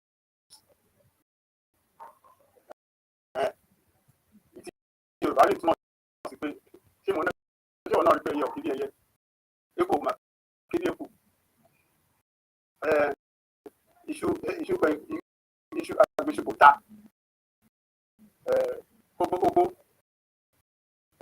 àgbàdo òkòkò ọmọdé kún ọmú bẹ example irú bẹ́ẹ̀ púpọ̀ níbi tó jẹ́ pé Yorùbá tẹ́lẹ̀tẹ́lẹ̀ tó bá sọ pé wọ́n máa ṣe ẹ̀kọ́ tó ń rẹ́ mi ẹ̀kọ́ jẹ ṣé kò ṣe Yorùbá tẹ́ pé Yorùbá ni kí ló ṣe àti Yorùbá tó máa dáhùn dé nìyẹn o ìlú ní 200 mílíọ̀nù ọ̀jẹ̀ ṣé 200 mílíọ̀nù lórí kò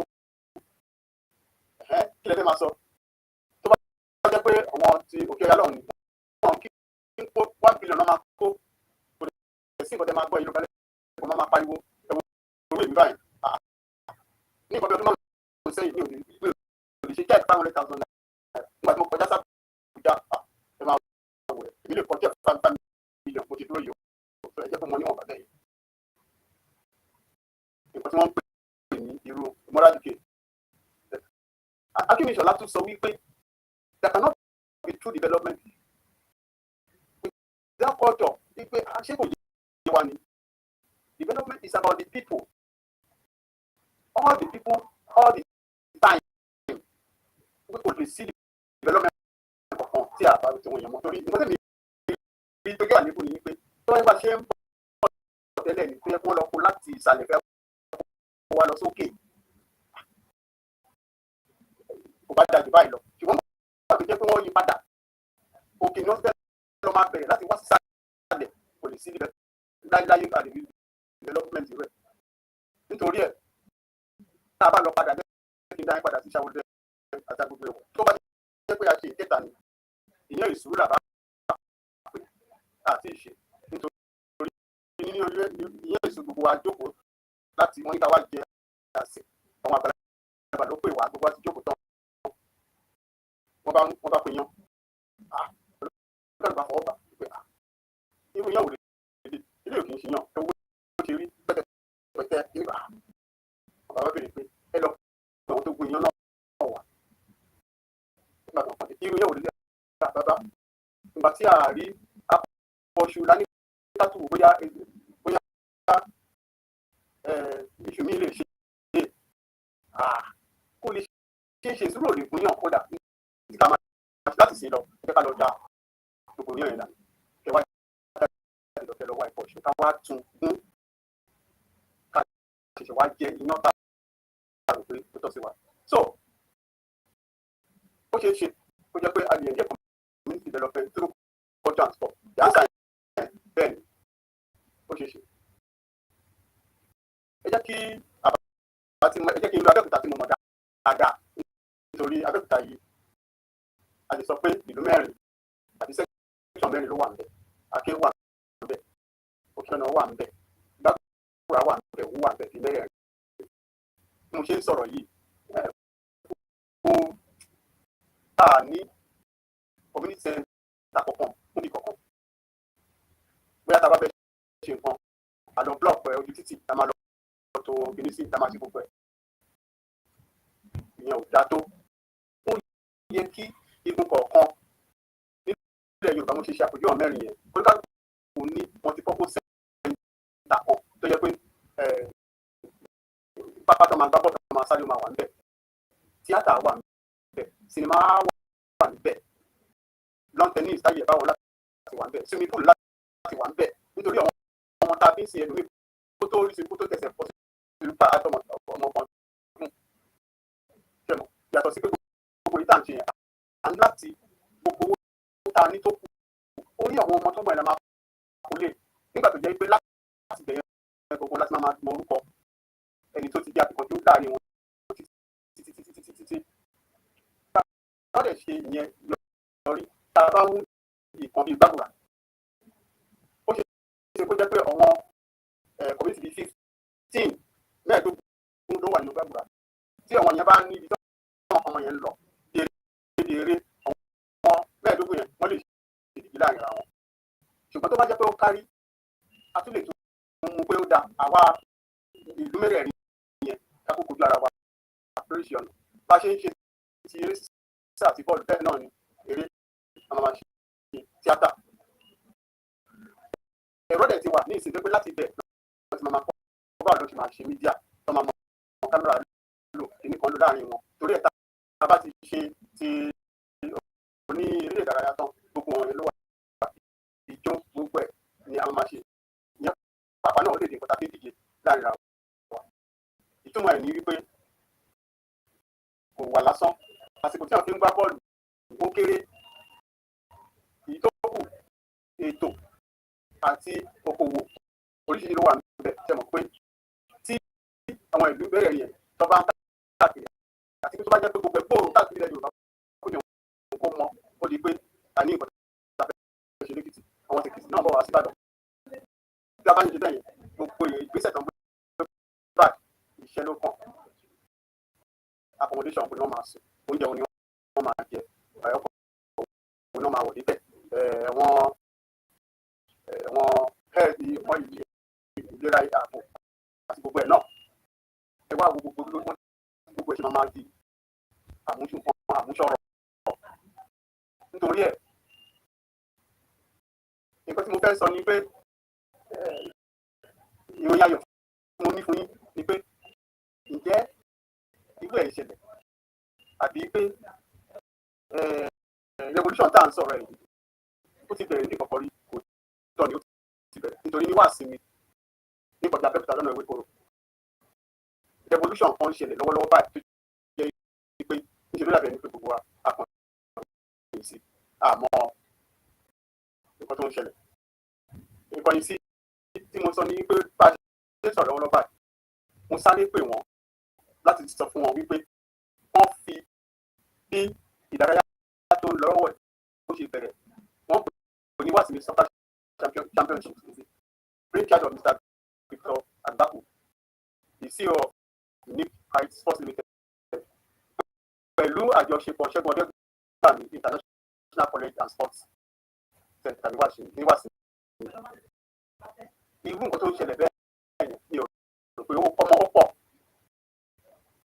ní Nàìjíríà mo ṣe wọ́n torí lọ́dún yìí wọ́n ní àwọn tó wá láti Ọ̀ṣun Ọ̀yọ́ Ògùn Lagos Èkìtì Delta Abuja àti Abia State steadily díẹ̀ lọ́dọọdún ni wọ́n bẹ̀rẹ̀ sí pọ̀ sí ní 2017 400 participants ló wá sí kìíní yẹn ní 2018 wọ́n di 1000 ní 2019 wọ́n di 2150 ní 2020 wọ́n di 4100 ní 2021 wọ́n di 4300 2022 4500 mo ṣe ń bá yín sọ̀rọ̀ yìí 4500 èèyàn wọ́n máa wọ ní wáàsí àwọn ọmọ ẹ̀rọ ló mọ ibi tí wọ́n ń sùn wọ́n kàn wọnú wáàsí jíjẹ mímu wọ́n ṣe ń sùn wọ́n ti ṣe ètò ẹ̀ wọ́n rà lọ́wọ́ lọ́dún yìí wọ́n ní àwọn tó jẹ́ pé wọ́n ti ètò ọmọ mẹ́wàá under 10 wọ́n ní àwọn under 13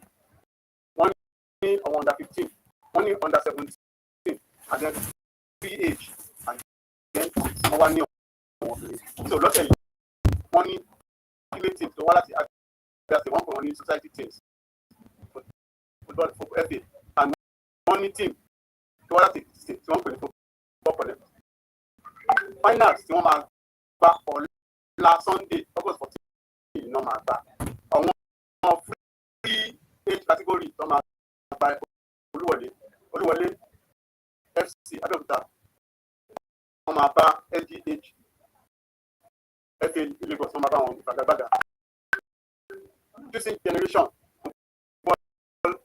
wá sí ni wọ́n máa gbàgbàgbà pẹ̀lú Fortune FC Oṣòdì ní under 15 category bí wọ́n ṣe kọ́ ránṣẹ́ sí mi ẹ jẹ́ kí n kà ní Gẹ̀ẹ́sì dé bus around the small town of Wasini is electrifying.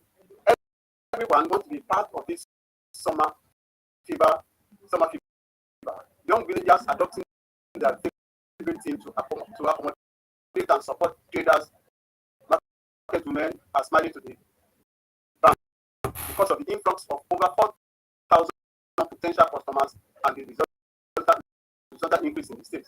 The local economy of the small village has blossomed, with young ladies selling sachet water, soft drinks, sweets, and snacks around football pitches in 4 main locations in the small town.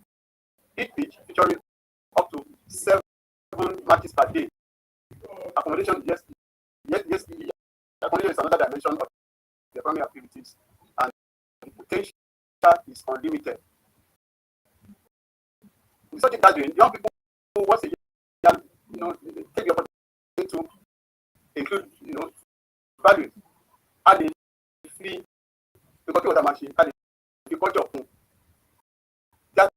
cinema, and many other arts, with each carrying a salient theme that will affect the players and other participants in the values in the films, and young people will watch in the evening after your sports activities.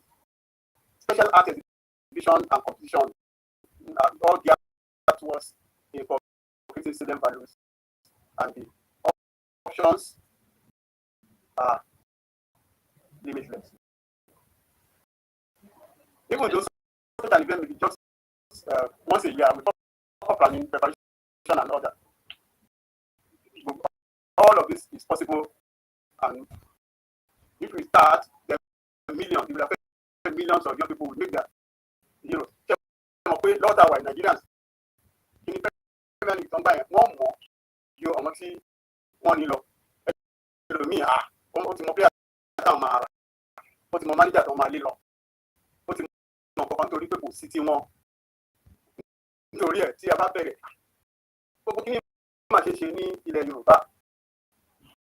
Where do we turn for achieving these lofty goals of forging a new era for the Yoruba? Where should we turn?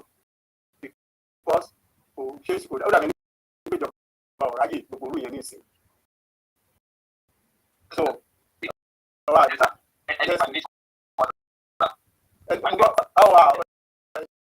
ṣe mo dúpẹ́ torí ẹ̀ gbọ́dọ̀ máa ní gbọ́dọ̀ kàn á sọ pé kọ́wọn ọba wa kí wọ́n ṣe lè fún ara wọn. So for the answer in my conclusion ẹ jẹ́ ká padà lọ bá Yobo. Ṣé àmọ̀ pé young prince Adébọ́lá ọmọ Adébòmí àrẹ́sẹ̀jà bàtà ní kí a tó parí agbègbè ó kàn déédéé padà ní ìwé wa sọ fún àwọn tó ń tọ́ wípé ọ̀rọ̀ ọba tí a fẹ́ máa jàdé lórí ẹ̀yẹ èmi ti fẹ́ mo yọwọ́ ń bẹ̀ nítorí pé mo fẹ́ padà lọ sí ilé ìwé kí n lọ tẹ̀lé mọ́ ìwé mi nítorí ẹni tí ọwọ́ ti tẹ̀ ìwé ìjà kò lè bẹ̀rẹ̀ kó tó padà bá àwọn wọ́n dẹ̀ sóre fún wọn ni kò máa ṣe ṣe lọ́rọ̀ kan ṣá ẹ̀yin gangan the contagious of this Apero ẹgbẹ́ ọmọ Yorùbá North America ẹ̀yin ní Adébọ́lá ọmọ Adébòmí who left to study and prosper abroad. It is time for you to return and be our new kings without losing your connection in those lands.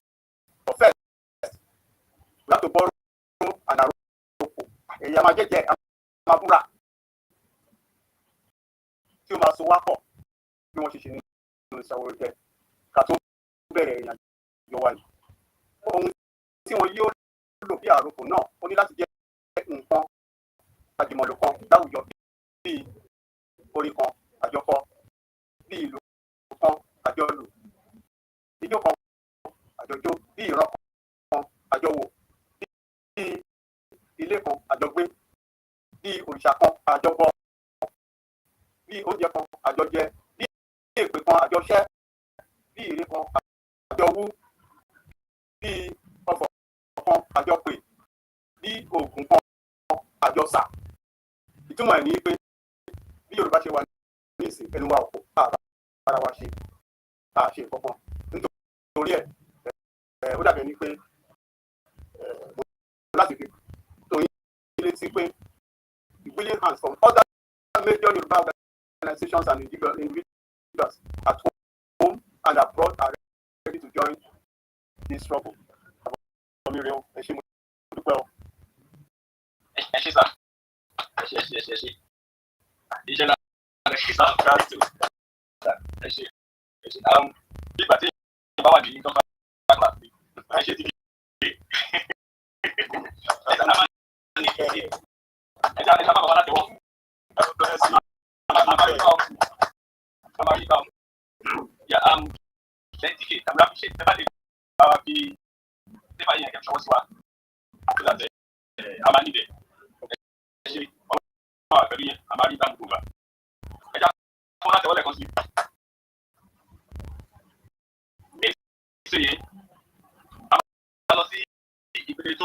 Ṣùgbọ́n mo ti rí àwọn fẹ́ sọ̀rọ̀ kan so ṣùgbọ́n a máa gbogbo ẹ̀kọ́ lẹ́ẹ̀kan náà ní àbí ẹgbẹ́ kí á dáhùn fún káṣílẹ̀ ọ̀tá. No, so but I think all comes to questions left. So just this to begin to start to indicate ẹ ṣe. Nísìnyí a máa pé ẹ̀gbọ́n mi ọmọwé Dr. Banji Adébólóyè wọ́n ṣe wọlé bọ̀ láti ọ̀gá àti Dr. Amíyídé sọ̀rọ̀ nígbà tá a ṣe pàmò àgbà mo ní màlá ẹ̀ mo ní Dr. Banji wọ́n present the 72 people wọ́n ní bọ́lá gbé bọ̀ so Dr. Banji ẹ bá ṣe ní ṣókí.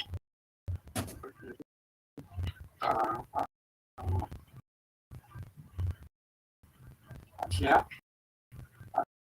Slideshow.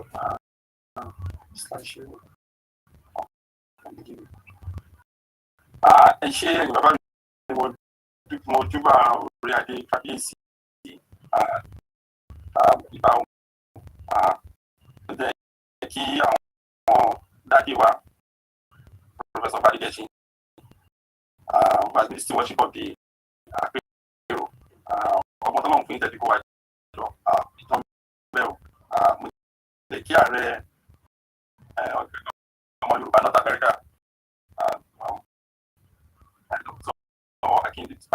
Akíndùtì rẹ̀ ẹ ṣé púpọ̀ ẹ̀yẹ́ pé ọmọ Yorùbá North America tí ẹ fi ètò yìí sílẹ̀ ọgbọ́n náà tó fún ní ọgbọ́n tí ẹ fi mú ètò ìkàlẹ̀ ọgbọ́n ìyọ̀n ní tọ́bẹ̀ náà síbẹ̀síbẹ̀ adẹ́mọ̀lẹ̀ tó wà dúpẹ́ lọ́wọ́ àwọn fellow members of the committee like for the past 1 year that in Japan nearly every week for your tireless effort and selfless service put it up in Yoruba did that put up in Yoruba no or no on our page things let them put in Yoruba I'm not got in and that you know and then particularly to commend our member committee the content committee and I personally want to thank my daddy and my mommy in Apero. My adopted daddy and mommy, Professor Moshofamu and Professor Mrs. Mofolabi Shoninkajayi. They have been lifted me up so much and with the fellow one people want to call me and I'm a student under them and they wanted by me to what is it and they are still teaching me and educating me and I'm so blessed to be under their under them. So but the job of my make a little bit correction. Yes, I'm from royal family but they making sure the current of our is over the title is Saki. But I'm from a different royalty.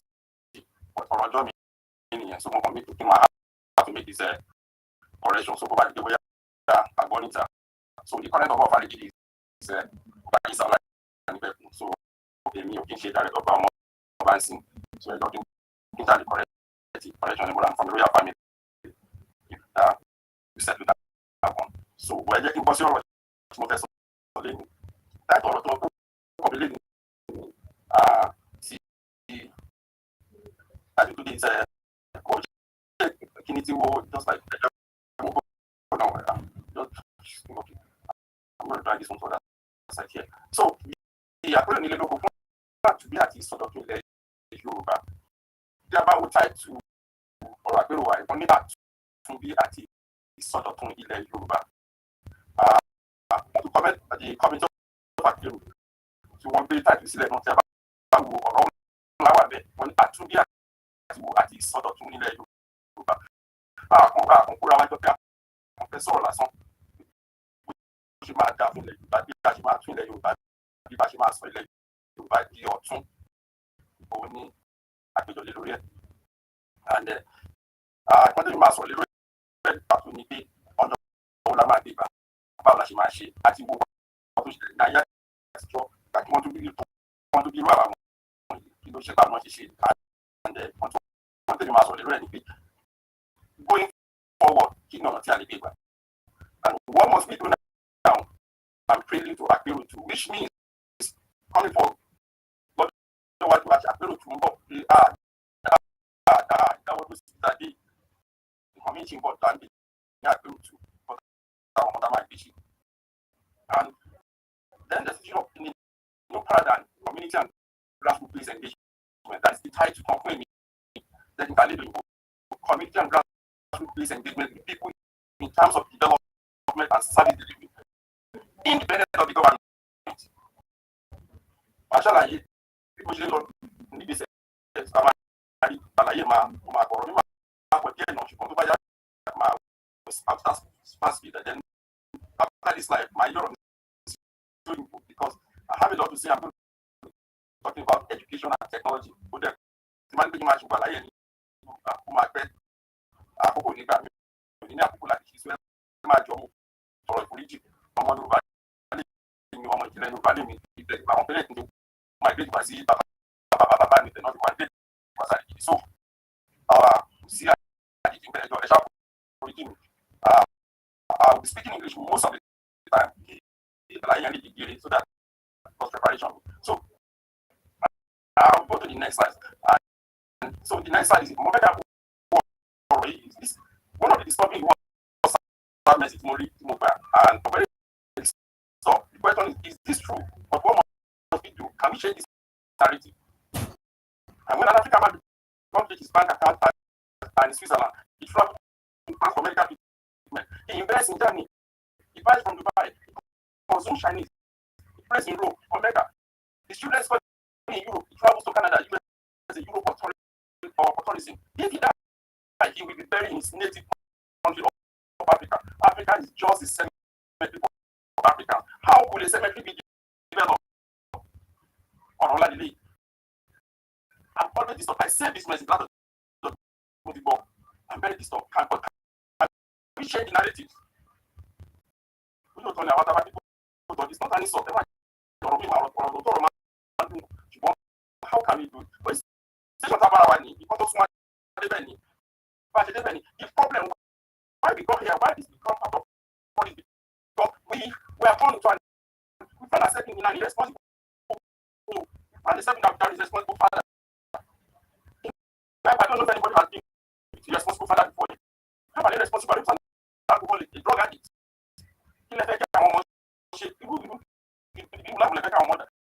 So we have an irresponsible father. I'm not one in Yoruba. And responsible father. No school for children, no security for family, no food for children, no job. Only interested, the only responsible father is only interested in from the people to claim to be serving. It is not the but you don't have value. So it's not on the family. Lots of personal dignity. Depression of our family, lots of self-confidence. The family member and one person searching for work with no work inside. One person people single, they just don't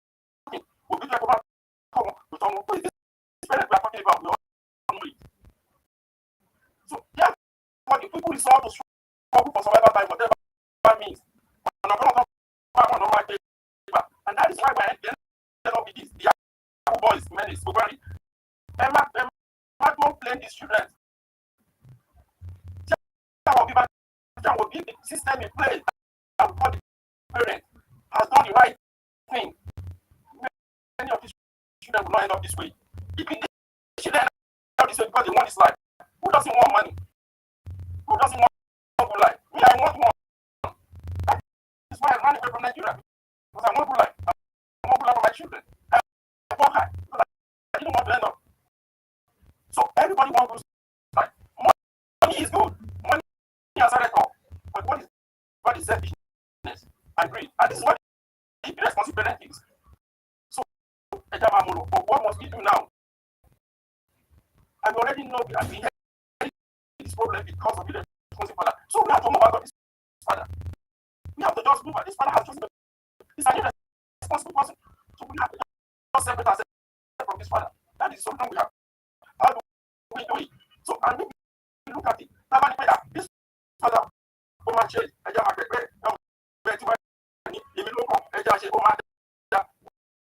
that was in 1999. I was given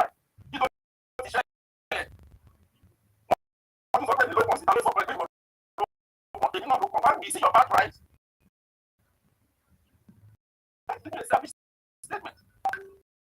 So how do you say and expecting a different result is what we call insanity? The same thing that I said that it's like we are only saying and they continue that way. So thus we need a fundamental change in approach, and this is what we call the paradigm shift. We must come with a fundamental change, and this change must start from the ground. Our men don't know what they feel like what we are in there. So our not able for look at the role of the government. The road, the school, everything they're supposed to do, they refuse to do it. When I was doing the research, I thought a senator in Nigeria making $470,000. A US senator makes $474,000. Salah Shiro senator who can feed almost and feed the state, the whole state, the local government children, and feed them more than them. But 1 month, and one senator goes to this money. I mean, we can go on and on. So we cannot continue with these people. So we have to change. What must we do? We have to just go look inward. And if we must Yoruba must join the League of Developed Nations, I must play my part. That is the new message we have to come with. What must I do? We all have to do something. Everybody, I hope this player, I hope we can all hear this audio.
is really going on. Because what we are showing is that other people have been killing each other.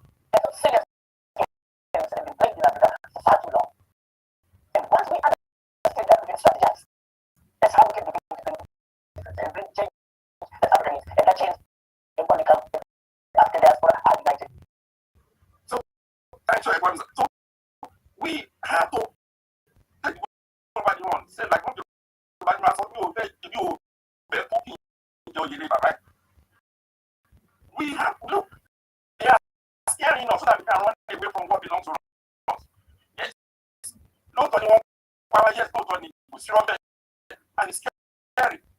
But see about somebody here, you know, look, the worst we can do is when someone is fighting is for you to run. Basic. Whatever you have, like I said, come take the 7, come to the come back the number, you are not going to die in peace. Kill one. I'm not talking about security is not, but this is my prophet, this is our prophecy. The Lord said, if all people speak in the same language, which we have the Yoruba, they have begun to do this. This we have started with in Apero.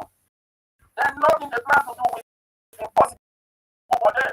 I don't know how that one but nothing stopping us. We are setting on the path to join the League of Developed Nations. I say amen. We started. Nothing is stopping us. We are joining the League of Developed Nations. And we shall see as we go along. I am not just. Where are we going? How are we going to accomplish this? We're going to look at education, technology, agriculture and security. Some other people have spoken about it. Beautiful talk by Olawale Rotimi. We are still going to be working on it. But let us look at education. Education. Have a number of things we are going to look at education here. Under education, we are going to be leading by example. Under education. And you have this example for those of us that are from Akoko and Ondo State. And we know about this story. Guy Gagilo was born in England to Italian farmer. He came to Nigeria in 1960. Started his career in Igbobi College. From there, he became a vice principal. Then was transferred to Ajua Grammar School, a new established secondary school that had just 2 full-time teachers that were not even graduates. This school was about to be closed down by the Western government when this white man took over as the principal. Within a twinkle of an eye, this man adopted the school as his. This man didn't have a wife, but adopted the school as his wife, and adopted the children as his own children. This man transformed the school to be one of the best schools in the Western Nigeria. If I'm lying, go on internet. We have people on this call today that knows about the history. It's bad. Whatever information I have here, I'm pulling from internet. I'm living witness. I know about that one. It's the same local government we are. And I know people here who knows about it.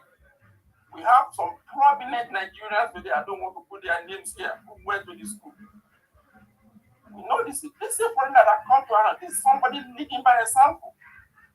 So don't let us go far. We all know about our father, Aisholari. Some people may say he's a human rights activist. He single-handedly started his own Mayflower School in 1956.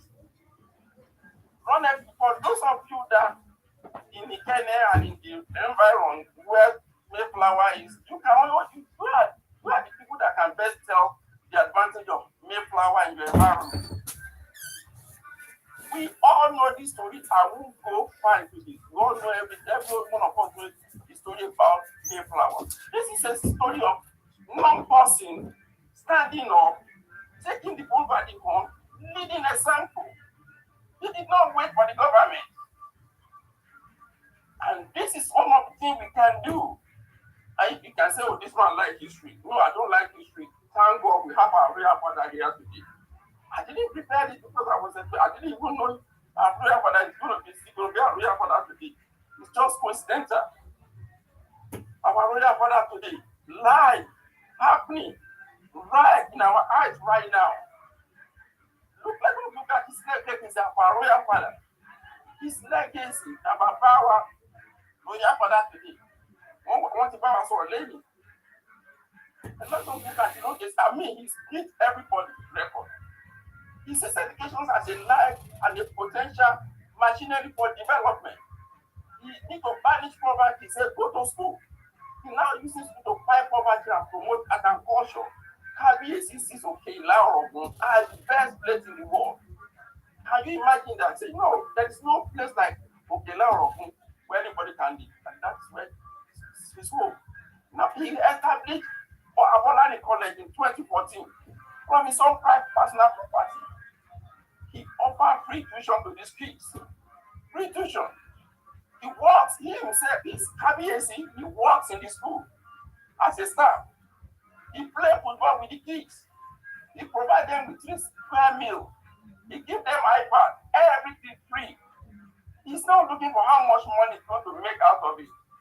So somebody may say, but it's not the only one. But his own difference is that he's not looking for how much profit he's going to make. It's all voluntary, free. How many of us are ready to emulate him? This is how the rest of the world here, in America, in Britain, in everything, this is how these places are developed.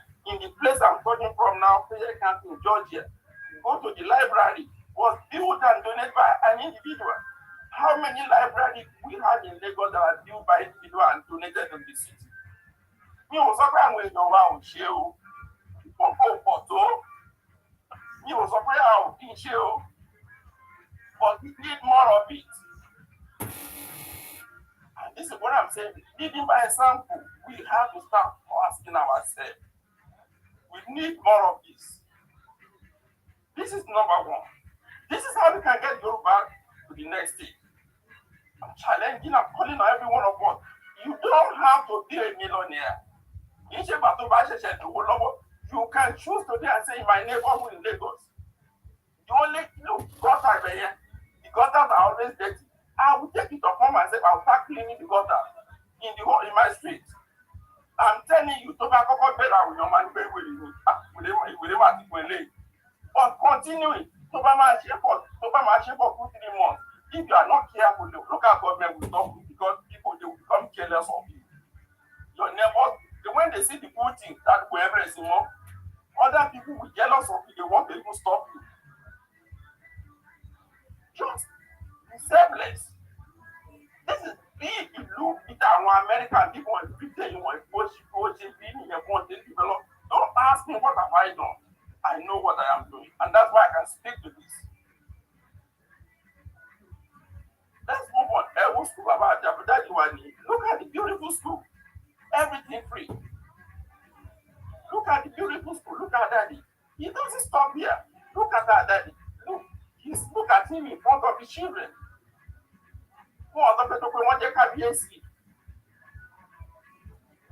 Look at it. I want that one to want to be on to share a word along. Our country is a doctorate, he's a lawyer. And a doctorate, and the doctorate and the PhD and the lawyer and KBC and this and that. I keep that no we can see the example. So we can begin to lead by example.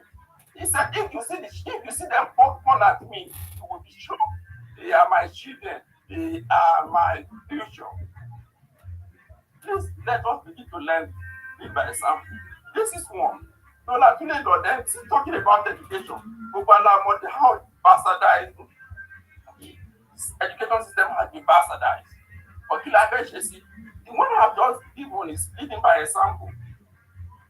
That is not enough solution. We don't need something about how our education has been. But in the solution, we have to create, like I said, we cannot continue the same way and expect a different result. We have to throw away what we have now and start something new. We have to throw away. What do we do? Create a new educational structure for the Yoruba people that reflects our aspiration, goals, and culture. It's very possible. Somebody says it's not possible. Come and ask me. I started from nowhere, from nothing. Everybody said it was not possible. I did it. How do we do it? This is the world has changed. Understand what I call establish cloud-based global campus. We can call it Oduduwa campus. How will it run? These are going to be the issue of the school. Now I won't be able to go through it. I'll just go to illustration. It is going to be an internet software-based education, internet-based educational system. This is how the educational system is being run across the globe now, across the world. Our academics, if we know it, we use it. It's not anything new. What I'm talking about, no. It is not something new. It's not something that I'm just fabricating. It's something that is being done here. In America and in Britain, everywhere. That is being done. Very practical. It's not something that is. So we go on to this e-learning system. And we create our own campus on the cloud. When we create this campus in the cloud, we can now ask public buildings and individuals to start subscribing to it. Even some schools, we can start asking them to subscribe to it. The details and how they are going to be doing it, all those things will be worked out. But I'm not here to talk about the program itself. I just been coming here to show the idea. Within a mosque, they can have a classroom whereby children will be receiving lecture. Within a particular public building, in a particular community, they can have a small classroom where the children could be having classes. In a church, in a private home, individual can subscribe to it. We can choose to define our own curriculum. We see automatically, but I'm on our lama select teacher and subject and whatever we want to teach, we will see it here. You can see this is going to be kind of a classroom. The classroom can be flexible, all kind of things. We can see a sample of how the classroom will look like. This is the type of a classroom the students are going to have. This is possible, it's being done, it's achievable. It's being done all over the world.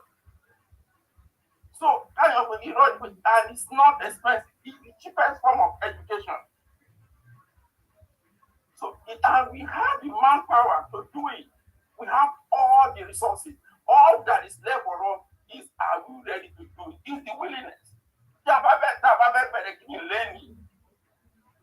In fact, this is exactly what we are doing right now. For you being able to receive the seminar is this. We are doing education right now. That is what we are doing right now. Are you not learning something right now? This is where it works. And we just need to improve on it.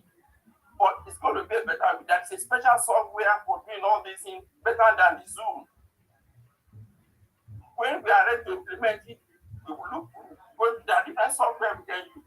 We will go into the details of that. But we can start today. This is very doable. People are doing it, countries are doing it. This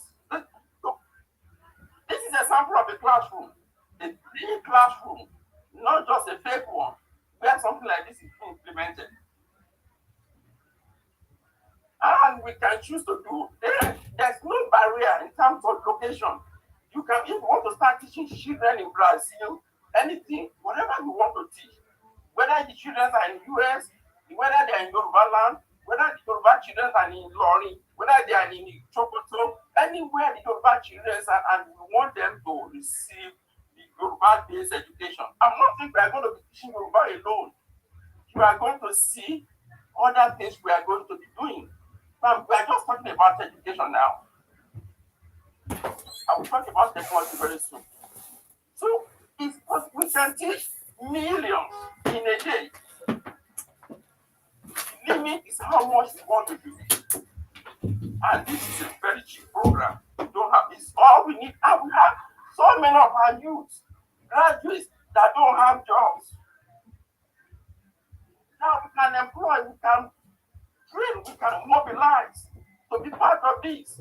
They can become practitioners in these classrooms. Get them engaged. Without interference, government can never have influence on you on this.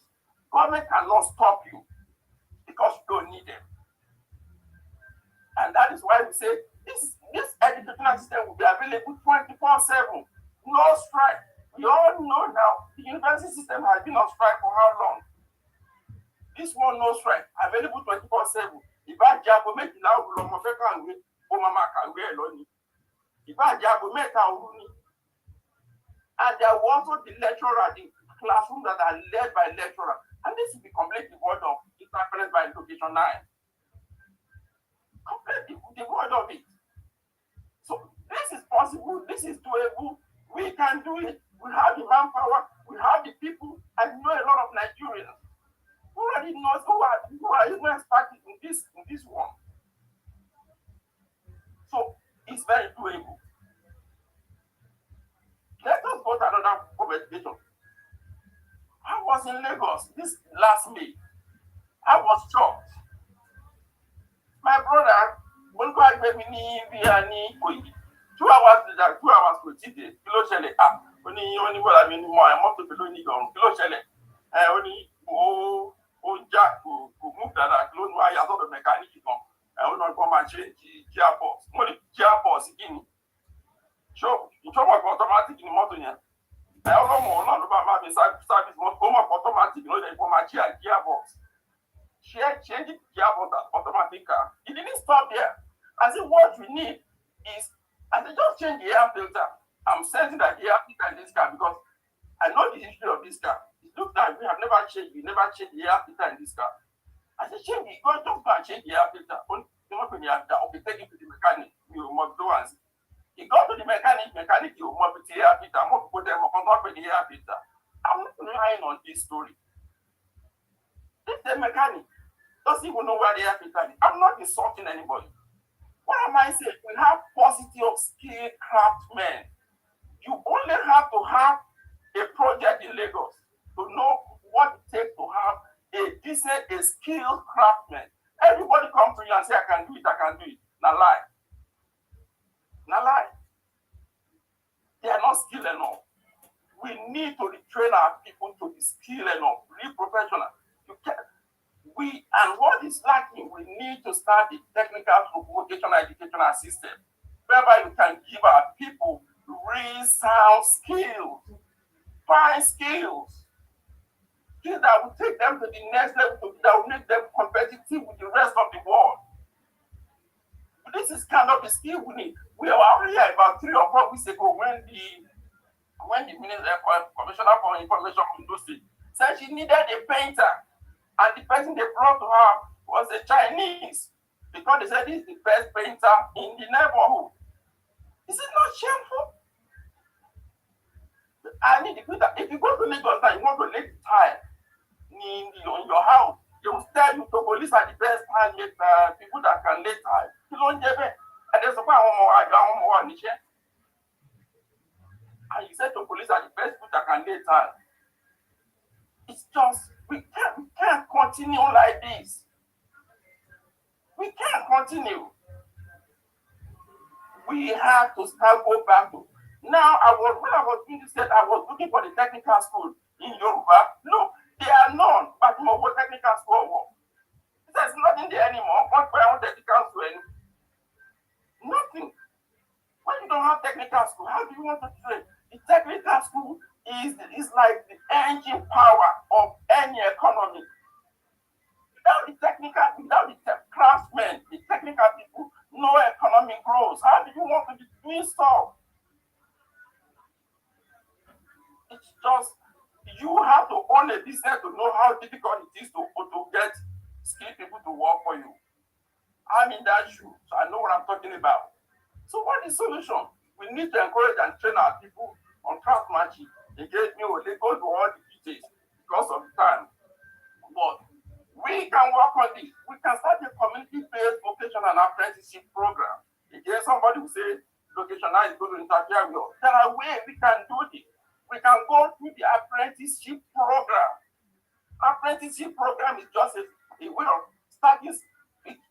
Start somebody who owns a business. You don't need like a business. get some people to be training with some people.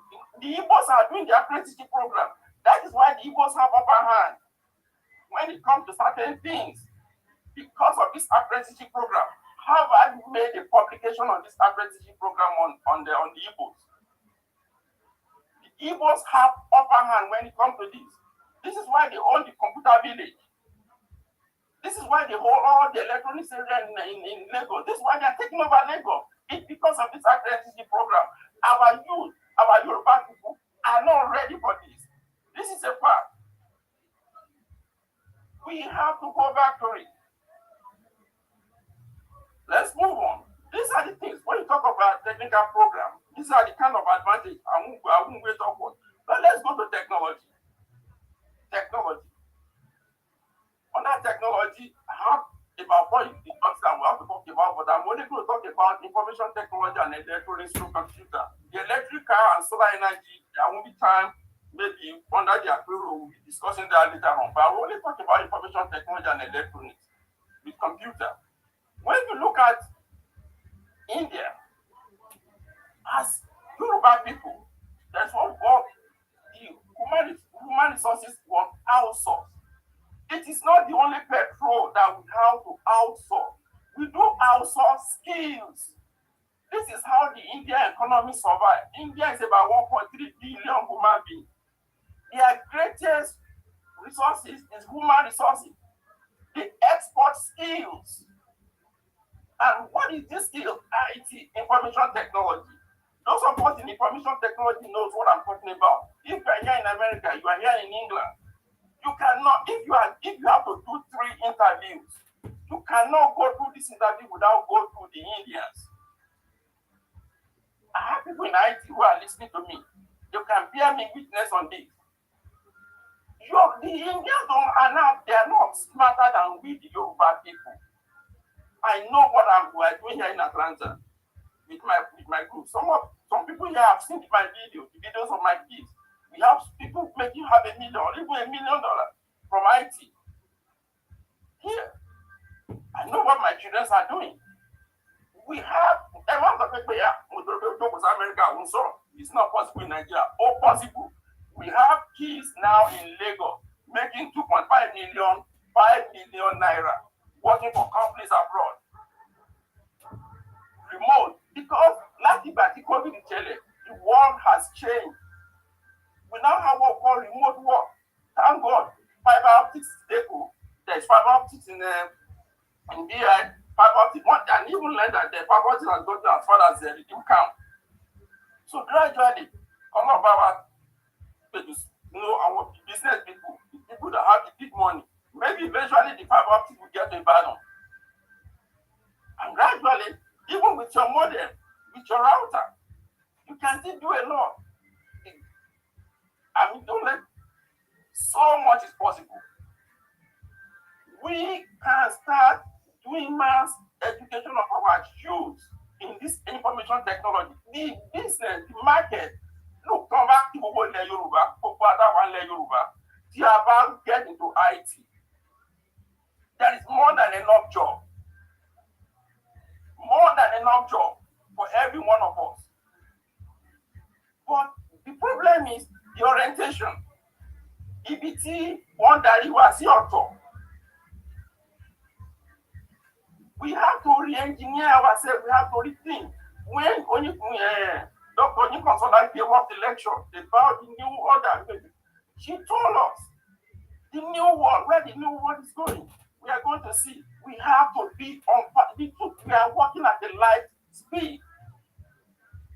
We cannot afford to be behind. Look, you can build in Ochogo, Apero, anywhere, and work for companies in South Africa anywhere. But you have to be prepared. Getting the skill is not easy. So let's move on. You can see the salary. I will flash it. When we watch the video later, we can see the salary. Although this salary is based in the US, but I tell you, if you are working in Nigeria, you'll be making close to this salary. If you are working for companies, you can see, if you go to Ikoyi, you will see Microsoft building there. You will see Oracle, you will see Deloitte. All of them, they just started their building. Google was in Nigeria in 2020. Google CEO. Zuckerberg was in Nigeria in 2020. They were trying to look for start offices in Nigeria so that they could be recruiting Nigeria to work for them. I'm telling you because I'm hard insider on this information. We need to get our kids, our youth. We can change the energy. All the energy we can't be spending on Yahoo. We can redirect the energy and change the energy. That's all called energy flow. We can change the energy from Yahoo, change it to something else, and they will make more money. Live a better life. Make us proud. Dr. Banji, round of So, how can this be done? We start them young. Let's just quickly rush. Let us look at this. Let us look at where the future is going. Welcome to the new world. Let us look. Pizza Hut? No, sir. It's Google Pizza. Oh, sorry, I must have dialed the wrong number. No, sir. Google got Pizza Hut last month. Okay, I'd like to order a pizza then. Do you want your usual? My usual? You know me? According to our database, the last 12 times you called, you ordered an extra large pizza with 3 cheeses, sausage, pepperoni, mushrooms, and meatballs on a thick crust. Super. Yeah, that's what I want. May I suggest that this time you order a vegetarian pizza with sun-dried tomatoes on a whole wheat gluten-free crust? Shit, no. I don't want a vegetarian pizza. It sucks. It's too healthy. Your cholesterol is no good. How in the hell did you know that? We cross-referenced your home phone number with your medical records. We have the results of your blood tests for the last 7 years. Well, either way, I don't want your goddamn vegetarian pizza. I take medication for the cholesterol problem. Excuse me, sir, but you have not taken your medication regularly. According to our database, you purchased only a box of 30 tablets once at Superfarm Pharmacy 4 months ago. I bought more from another pharmacy. That doesn't show on your credit card statement. Well, I paid in cash, that's why. But you did not withdraw enough cash according to your bank statement. Jesus Christ, I have other sources of money. That doesn't show on your latest tax returns, unless you bought them using an undeclared income source, which is illegal. What the hell? Somehow you have my tax records? This is nuts! I'm sorry, sir. We use such information only with the sole intention of helping you. I'm sick and tired of Google and Twitter and WhatsApp and all that shit. I'm going to a desert island where I have to deal with any of that shit. I understand, but you need to renew your passport first. It expired 6 weeks ago. How in the hell did you know about my passport being expired? I was going to renew it. Jesus Christ, what's wrong with our country? Welcome to the new world. So, just welcome to the new world. This is the new world. What I just showed us is powered by what we call artificial intelligence. Why did I show that? This is where the world is going. The world is going, it's all powered by computer. We need more people. There are more and more people that are going to be needed to do the programming, work behind the scenes to make this happen. This is the new work of the new order that is coming. The same way we have telephones that came and changed the world. Flying aeroplane came and changed the world. Automotive came and changed. Internet came and changed the world. Artificial intelligence is right here. It's going to change the way we do things, the way we look at things, and changing the world. And it's Yoruba position to be part of it. I'm not just saying we consume the product. Let us be one. Let Yoruba sons and daughters be one of those people that actually be the experts doing this, making the money. This is projected to be trillions of dollars business as time goes on. You see, AI market is worth 30 billion right now in 2020 and expected to reach 300 billion by 2026. If Yoruba can take even 1% of the market by 2026, that would be $3 billion US dollar.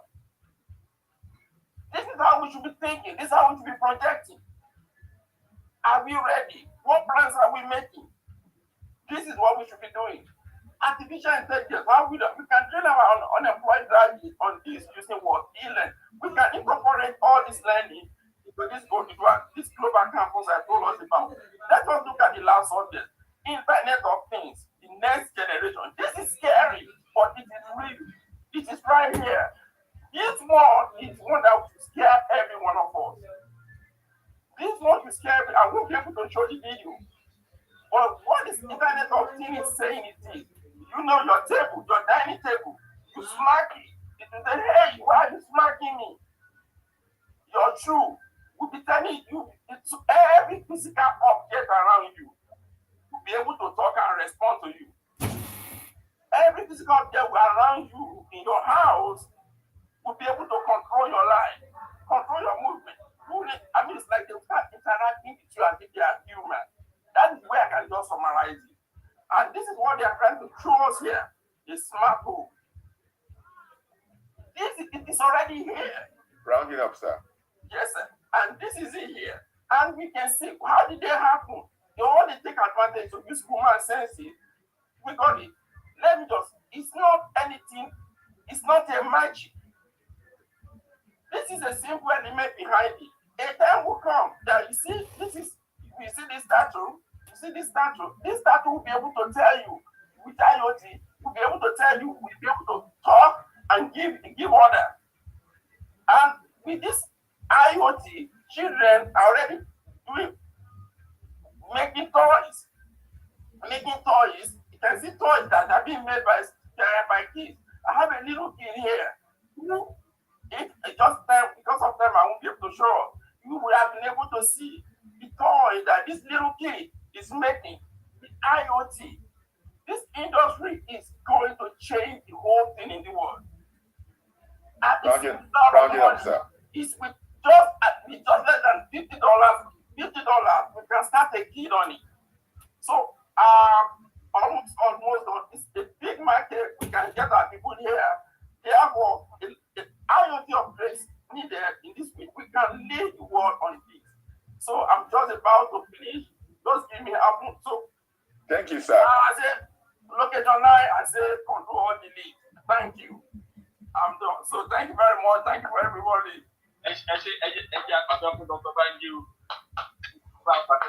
God bless you, sir. Well, rí pé prophet ni mí nìsí. Nígbà tí mo sọ fún yín pé mo lálàá, nígbà tí Dr. Family bá mi sọ̀rọ̀ pé mo ní wọ́n ń pè 72 page nípa bọ̀. Wọ́n á bèèrè pé ń bo ṣẹ́tìrì nìsí. Àgbè ìtókù lọ sí Apero kì. Ẹ ṣe àdúgbò náà yín, God bless you, sir. Ẹ jọ mi á crave your indulgence. Mo miss ìkọ́lẹ̀ kan. We have Baba Aliu in our midst. And then we'll get the citation there. Dr. Aliu, popularly known as Baba Aliu, is a vibrating voice when it comes to Yoruba issue. Ó bí pé ọ̀pọ̀lọpọ̀ ọ̀nù wa ni a máa ń gbọ́ ohùn wọn. Wọ́n jẹ́ olùkọ́ àgbà ní yunifásitì. Wọ́n sì jẹ́ management consultant ní wọ́n yín pẹ̀ ní Yorùbá. Wọ́n tún jẹ́ researcher àwọn tó máa ń tún nǹkan wò. And he's also a political and economic analyst. Like I said earlier, he's a vibrating voice when it comes to Yoruba issue. Eka Bosani Baba Aliu. So bá ṣe díẹ̀ nísìnyí àápín. Lẹ́ẹ̀kan sí, we are live on David Hamilton Voices 234 Facebook as well as YouTube. So early join one there. Dr. Banji, God bless you, mighty. Lẹ́ẹ̀kan sí ẹ ṣe gan. Ẹni tó súpọ̀ nísìnyí ni sísítà mi ọ̀jọ̀gbọ́n Modúpẹ́ Adébáyọ̀. Ẹ káàbọ̀ sáré wa ọkọ̀ sílọ̀ yìí mà. Ẹ ṣé gan Dr. Awosanya. Mo kí mi mọ̀ bóyá kábíyèsí ṣì wà níbẹ̀ bó mo forí balẹ̀ forí adé o tí kábíyèsí bá ṣì wà níbẹ̀. Mo kí gbogbo ẹ̀yin bàbá mi. Mo kí bàbá wa Professor Gbádégẹṣin. Mo dẹ̀ kí ìyá wa náà Professor Ọmọfọlábọ̀ Ṣóyínká. Ẹ ṣé mà ẹ kó àjẹpẹ́ mà. Mo wá kí gbogbo ẹ̀yin bàbá mi tó mi ò kó lórí kó yan yín péré o, gbogbo ẹ̀yin bàbá mi náà tẹ́ wà ní orí ìkàlẹ̀ kí yín o, ẹ̀yin ìyá mi náà tẹ́ wà lórí ìkàlẹ̀ mú kí yín o, ẹ̀yin ẹ̀gbọ́n mi, as a matter of fact ẹ̀gbọ́n mi wà lórí ìkàlẹ̀ yìí. Pastor Mrs. Oyèbánjọ ní Àkàbàṣọ̀run wọ́n wà ní orí ìkàlẹ̀. But mo kí gbogbo ẹ̀yin ẹ̀gbọ́n mi, mo kí ẹ̀yin àbúrò mi, mo kí ẹ̀yin ẹlẹgbẹ́ mi. Mo dẹ̀ kí gbogbo ẹ̀yin tẹ́ wà nílé àti àwa tí a wà ní orí ìkànnì ẹ ṣé gan ẹ jọ̀ọ́ ẹ forí jìbì lo presentation mi òyìnbó ni mo máa fi sọ ṣùgbọ́n màá máa fi Yorùbá màá máa fi di lẹ́ẹ̀kọ̀ọ̀kan. So all protocols observed. I will go ahead and share my screen. Anything. Share everybody in screen me. Arima. Okay. Thank you. Thank you very much. That's out of the way.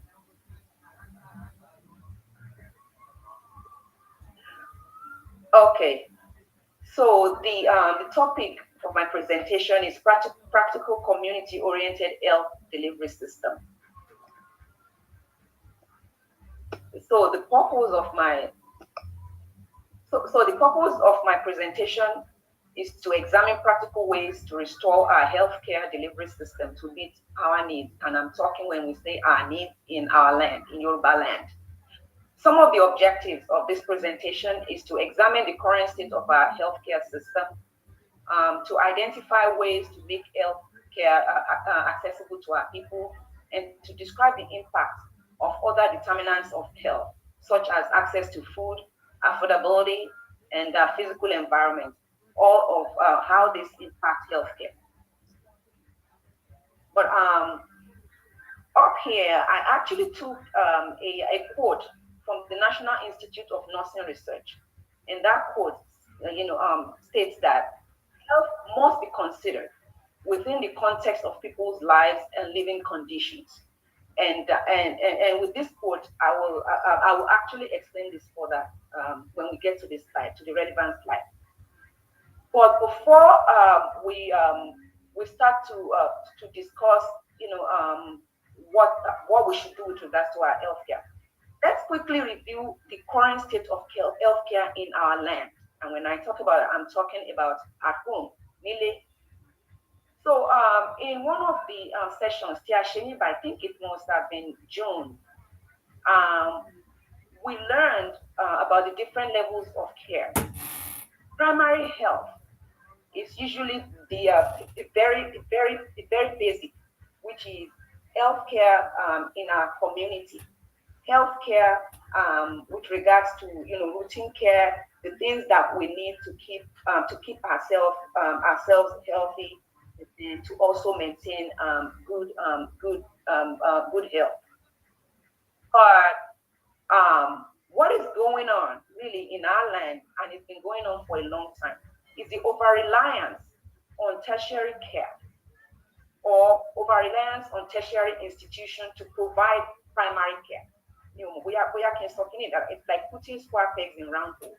So Kibasoni Yoruba is like very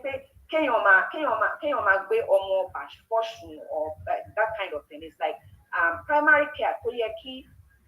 People should be getting in the community. They are actually going to tertiary institutions to get the primary care. And the reason is that the local government in our land are responsible for the management of primary care. But because the local government have failed in their role of delivering that's specifically the reason why people are going to tertiary institutions to get primary care services. In fact, there was a letter that was written back in 2004 by two authors, Oyedeji and Abimbola, to the Nigerian Medical Journal. And what they did there was to explain how the local government have not been effective in providing the people in the community with the access to primary care.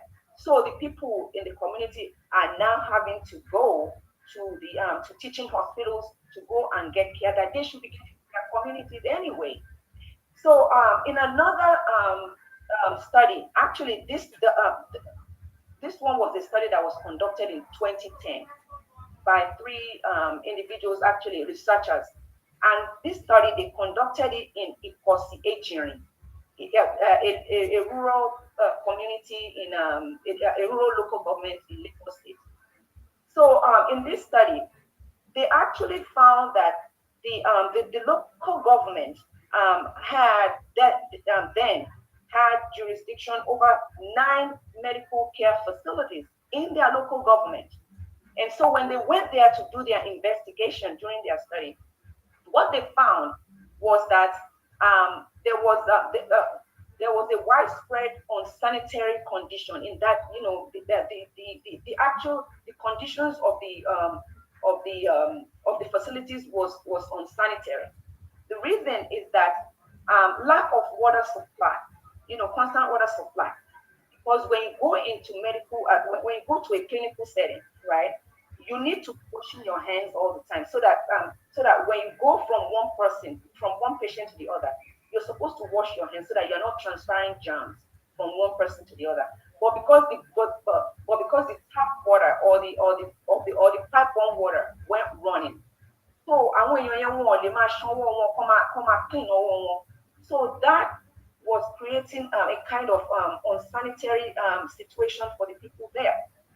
Then secondly, they also found that, you know, the lack of electricity supply there prevents them from using a lot of the equipment, machine to your low. That's my treat and when because and because a lot of the time woman need low generator, and so more than my fuel generator generators, so it costs a lot of money, and I don't think that and I don't think that a lot of, I mean, that they have the resources, or they have the money, or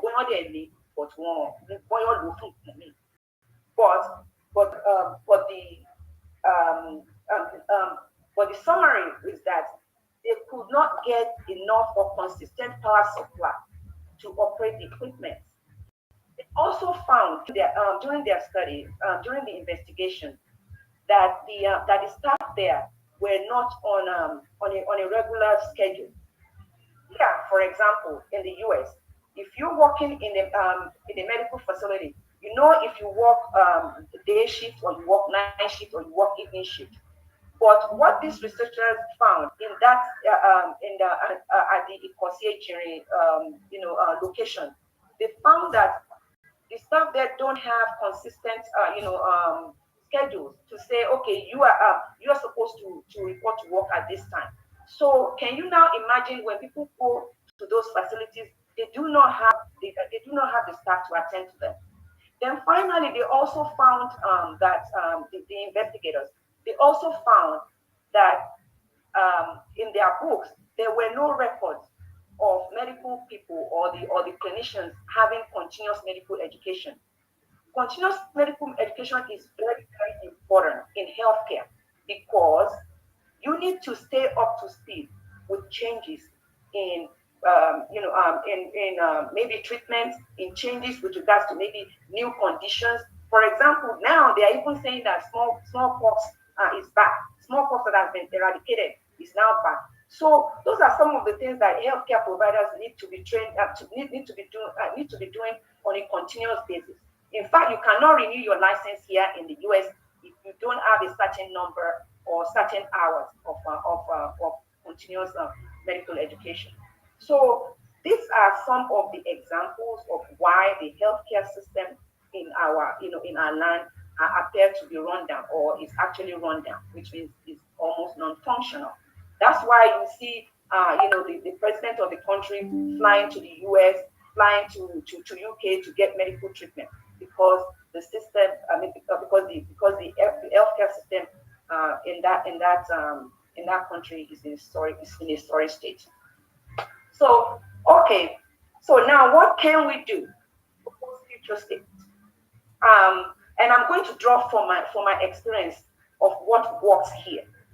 We know that here in the US, that healthcare is supposed to be universal. I mean, it is universal to some extent, but there are still some disparities with regards to access to the to healthcare, especially people who are colored people, or black and brown people. There are still some disparities. And so what we have done, or what we continue to do, is to provide services, at the grassroots level. And so two things that we do here. Like we find places where people congregate a lot. Mo dẹ̀ mọ̀ pé ní ilẹ̀ wa ibi mẹ́ta lèèyàn ti máa rí táwọn èèyàn wa máa ń pọ̀ sí.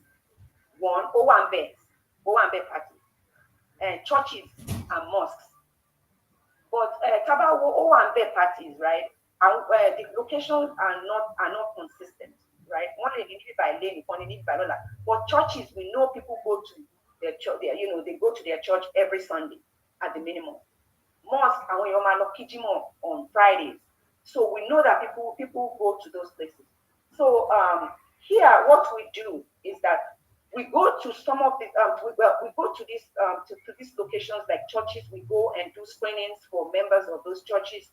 We can choose like days that we go. As a matter of fact, and I've been doing this for about 5 years now. I actually go to a church. Currently, I go to a church here. To provide services like to screen the members, and I take students with me. So the students will use that as their training experience, and then the members of the church also will have access to care by them being screened for routine care. So that church provides like buses, so they will go and bring their members. We go there on Tuesdays and Thursdays. So on Tuesdays they will go and bring their members. We screen them for blood pressure, for blood sugar. We do health education. We review their medications with them. We talk about, if they need to consult providers. We make the calls for them. We schedule the appointment, for those participants, and then afterwards they take them back to their homes.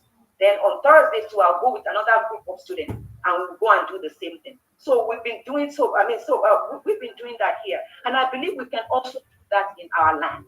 And when your woman loves to churches every Sunday, we can actually arrange to have routine, screenings there at churches and at mosques. As a matter of fact, picture 10 way. I'll talk about this picture in a second. So the other thing, actually, health fair. Healthcare, the difference between healthcare and providing care to churches and mosques is that with healthcare you have to make it available to all of the people in that specific community. So you can't just restrict it to people in the church or at the mosque. So that's the difference, and this is something that we can do. Healthcare can be organized like every 3 months or every 6 months. That can be organized. Now back to the picture on the right. The very picture to one about to me. A minimum one picture. Back in 2019 at my mosque here in Atlanta, we arranged a health fair. First of all, we actually came together. We created a healthcare committee. In that healthcare committee, nurses, doctors, pharmacists, our healthcare committee, our organized healthcare. That healthcare chap, nítorí pé àwọn màmá wa tó wà ní tó jẹ́ members wa ní mosque wa. Àwọn míì wọ́n wá kí àwọn míì wọ́n wá bá àwọn ọmọ wọn tọ́mọ, but they don't have access to healthcare in the US. So àwa wò pé kí ni kò ta lè ṣe ta lè fi help. So our organized healthcare screen our mama at the same time. Not even at everybody last week, but we also made it available to the community. People in that area, in that community, they also joined us. There are lots of pictures, but because of privacy, I can only show this one. But gbogbo àwọn tó ń gbé ní àgbègbè yẹn, àwọn náà wá, they got trained, and we kind of provided service. And so the plan there was to a big plan. Okay, every 6 months we'll be doing health fairs there. Actually, I was planning the next one in March of 2020 when COVID hit, and because of the COVID and the social distancing and the lockdown. That was cancelled, but it's still a plan that we continue to work on. So again, in our communities back home, we can start doing this. We can provide care in our worship centers, and we can do health health fairs in our communities. All right. So there are other approaches. Another approach that I know that we can do to help our people to improve access to primary care. Creating like a comprehensive primary health care facilities in major towns and cities in our land. As a matter of fact, I belong to a group here. We are working on a project, and the project is to create facilities, that will be all inclusive. And when we talk about being all inclusive, it will provide primary care on one side and behavioral care on the other side. Everything is going to be housed in one building. So in that same building, we will have assessment areas. We will have ambulatory treatment areas for chronic conditions. Blood pressure, high blood pressure, diabetes. They can come and be checked and be checked up routinely. There are even well child exams. Immunizations. Even going through prenatal.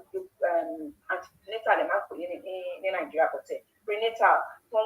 prenatal care, family planning, even education on infectious diseases and stuff like that. All of this will be taken care of by the primary care section of that facility. And then on the other side, we'll also have behavioral health section. The behavioral health section will help to counsel people, on people who are undergoing or experiencing, trauma, psychological trauma, or maybe some stressors in their lives that they need interventions, and they need people to help them to navigate through that kind of problem. Then we'll also have the pharmacy in there, like a drugstore, so that people who are being seen in the facility can just walk across within the facility and go and fill their prescriptions. Then also there will be laboratories or lab sections where people where tests will be done. So on, any transfer specimen done or combined, everything will be housed in one place. And then radiologic and imaging procedure areas for diagnostics, such as ultrasound, CT scan and stuff like that. So that's that's like one idea from one of the things that we are doing here that I think that we can replicate in our land. Then policy consideration. What are the things that we need to consider to be able to do some of these things? First of all, we should consider helping our new graduates. For example, our medical practitioners, a lot of them are leaving the country, looking for because share we can actually help them, as a group. We can help them to set up, help them with with set up costs, capital and stuff like that. Just like Mr. Olawale presentation back in June. So helping people who are interested in getting into the agricultural sector, how they can help them, to kind of give them, incentives to help them, get into that sector. We can do the same thing. We can do exactly the same thing for our graduates, our medical and our clinician graduates as well. Then what we can also do is to encourage our worship centers to partner with tertiary institutions. Tertiary institutions are like our teaching hospitals, like Lagos State University Teaching Hospital, UCH, Ibadan, Idiaraba, Lagos State, Lagos University Teaching Hospital, and then there's also Lagos State Teaching Hospital. But all those teaching institutions, we can have them partner with our worship centers, so that the trainees, our train, our medical students, our nurses can be going to the worship centers and be providing training to the members of those of the church or the mosques, as the case may be. Then we should also consider creating like a list of practitioners or resources in our community, so that when people are being screened at some of these worship centers and they need follow-up, then we will know who to call or who to send them to, because then we will have compiled a list of the providers that can give them the service that they will need. All right, so secondary care institutions, well, we do need government with that one. More to emphasize with the Kotimo described grassroots doing health fairs and doing screenings for people at worship centers. We don't need government at all. This does not. We don't need government to do that. We can do that on our own. We do it here. We don't need government involvement. But with secondary care institutions, we may need government in the sense that there may be some regulations, and then it's also capital intensive as well. So again, what we could do is to model our secondary care facilities after the Western region. What we used to do, Liberty and Western region, we can model our secondary care facilities around that. But we should emphasize the use of technology. Dr. Banji actually mentioned something very, very, very, very important during his presentation. He talked about artificial intelligence. That is what is being used now, right here in healthcare, and we use it a lot. I've been involved in multiple, healthcare implementation, healthcare software implementations where we're using, artificial intelligence to help to enhance care. So those are the things that we should consider, when we begin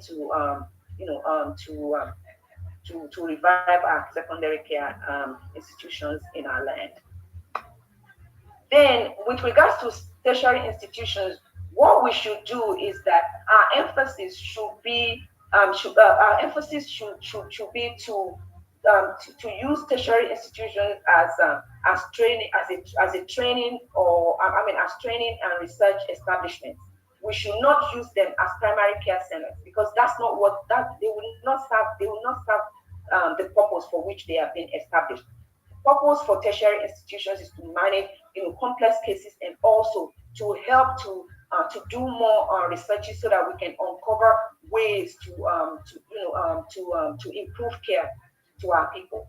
And so again, the other thing that tertiary facilities can do for us also is to partner with our local facilities, so that, for example, when you see primary care doctors, need follow up, that kind of thing. So in a more involved case, and they need to go to teaching hospitals, then the teaching hospitals can help out. But the teaching hospitals shouldn't be the first place to go. The first place to go should be your provider in the community. And so tabale sheni eto bayen that in that kind of we are so that about saying so yes, okay. So then there are other considerations with regards to healthcare. So health does not exist by itself. The body works as a system, and if you can see on my right here, you see the picture of a person, and then you have all of the domains, or we call the realms. So the physical health, the physical health is actually impacted by the person's knowledge of what they put in their body, and what and their lifestyle, and how their lifestyle or even their environment affect their health. So again, a sick person needs food to heal. A person who is healthy needs food to continue to maintain good health. So we can consider using food drives, or food. Or we have like places like soup kitchens here, food drives. We can set that up in our communities as well, so that we can help people to have access to food, because food is also part of health as well. Then access to medication, we can create central pharmacies in strategic locations to serve our communities, and also identify the best locations for some of these pharmacies. And this is my last slide. So general well-being, we cannot do away with that, because health is holistic. Health is holistic, like I said, it impacts every facet of your life. So if you cannot pay your bills, you cannot take care of your children, it will be some of this will be stressors. They will be causing stress in your life, and those stress can also impact your health as well. And when you must pay any blood pressure, high blood pressure, blah blah blah blah blah. But we need to find a way to kind of help people so that with basic needs, so that we can help them minimize stressors that can trigger poor health. And finally, we need to check on how we will pay our providers, so that to keep things going, so that we can subsidize, so that we can get them to even be then even our people who are going to them, we need to figure out a way how they too can be able to pay for those services. But then I will defer that to these kinds of decisions to our policymakers, so that we can look for ways to make healthcare more affordable to our people. And I believe that's it. These are my references, and I'm happy to answer questions. Thank you so much for having me here. Professor Adebayo. Thank you very much, ma'am. Yes, lákòókò yìí a fẹ́ pe àwọn bàbá wa Dr. Baba Aliu bó ṣe brief citation wọn lẹ́ẹ̀kan. Wọ́n jẹ́ olùkọ́ ní ilé ẹ̀kọ́ gíga yunifásitì. Wọ́n dẹ̀ jẹ́ àwọn tó máa ń sọ̀rọ̀ lórí ọ̀rọ̀ political and economic issues. So wọ́n máa sọ̀rọ̀ lórí community and classroom based on the different people for governance. Important practical concentration. Bàbá Aliu, ẹ káàbọ̀ sáà ní wàsà. Ẹ ṣé. Ẹ ṣeun. Àkọ́kọ́ mo kí Ọlọ́run ọba adẹ́dà, ọba tó dá ń tó mí, ọba tó dá ń tí ò mí, ọba tó yẹ pé ní òun nìkan náà ni olùkápá lórí gbogbo nǹkan. Kíkí mi wá lọ sí ọ̀dọ̀ àpòlọ́pìsì mo fi kí yín rò. Mo tún wá kí ẹgbẹ́ ọmọ Yorùbá ní North America tá ń pè ní Apero, mo kí gbogbo yín o. Èmi ò gbọ́ Ọlọ́run jẹ́ kí ẹ kúrè kó délé. Kíkí mi wá lọ sí lọ́dọ̀ àwọn bàbá wa àtàwọn ẹ̀yin ìyá wa tí ẹ wà ní lórí platform yìí, gbogbo yín mo kí o. Briefly, ẹ má bínú pé ní ẹnì kíní sọ̀rọ̀, wọ́n gbójú jáde, ẹnì kejì sọ̀rọ̀, àmọ́ lójú wọn, ẹnì kẹta máa sọ̀rọ̀, àmọ́ lójú bàbá Aliu. Bẹ́ẹ̀ ni. Kí nìdí? Kò sí nǹkan kan tí ó jọ mí lógún, kò sí nǹkan kan tí ó wà ní ọkàn àyà mi, ọ̀rọ̀ pé ní báwo ni Yorùbá ṣe fẹ́ kú olóko ẹrú. Nígbà tá a sì ti wá wà nínú ìjàngbara pé kí òbó dá dúró, oríṣiríṣi ọ̀nà ni àwọn ọlọ́pàá ọ̀tẹlẹ̀múyẹ́ wọ́n ń gbà láti lè ṣe àkóbá fún wa. So èèyàn wá ní ìdá tí protect ara rẹ̀, torí pé àwa náà ní family, àwa náà níyàwó àṣìlọ́mọ. So ìdí nìyẹn. Ǹjẹ́ gbogbo àwọn tó mi gbé síwájú ọ̀rọ̀ Yorùbá ni ẹ wo gbogbo àwọn beautiful presentations táwọn bàbá wa ti ṣe. Àtèyí tí àwọn dókítà wa tí Dr. Banji Adégúnlóyè tó ń ṣe, kò sẹ́ni tí ò ní tó listen sí wọn tí ò ní wò pé ní this is a beautiful presentation. Ṣùgbọ́n gbogbo tó ń kàkalẹ̀ yẹn yóò ṣeéṣe bẹ́ẹ̀ ni yóò ṣeéṣe, àmọ́ kìí ṣe ní location 9, kò lè ṣeéṣe ní location 9. Kí ló fà á tí ò ní ṣeéṣe? Màá sọ díẹ̀. Kí ló fà á tí Yorùbá fi wà nípò tá a wà yìí? Gbogbo alámọ̀ pé ní ipò tí Yorùbá wà, Yorùbá kìí sọ̀rọ̀ èpè, a ti di ẹni ẹ̀yìn, torí pé ògo Yorùbá ò jáde. Ògo Yorùbá jáde ní 1952 sí 1959. Ó sì ní reason tí ògo wa fi jáde nígbà yẹn. Bẹ̀rẹ̀ láti 1960 kò sí tí ń jẹ́ Yorùbá mọ́. Orúkọ lásán ni là ń gbọ́. Èdè gangan ó ti fẹ́ parẹ́. Gbogbo ìlú wa gan àwọn míì ló ń control rẹ̀. Nídìí eléyìí, Ọlọ́run ọba dẹ́dà tó dá gbogbo wa, ó dá Yorùbá sí ààyè ẹ̀, ó dá Ìgbò sáàyè ẹ̀, ó dá Haúsá sáàyè ẹ̀, àtàwọn ẹ̀yà. Ó sì fi wá sórílẹ̀, ó wá fún wa ní tá ń pè ní èdè. Àwa ń sọ èdè tá ń pè ní èdè Yorùbá, kìí ṣe mímọ̀ ṣe wa, kìí ṣe agbára wa, ó sì wu Ọlọ́run yẹn. Ó sì fi wá sórílẹ̀ tá ń pè ní orílẹ̀-èdè Yorùbá. Kí là ń pè ní nation?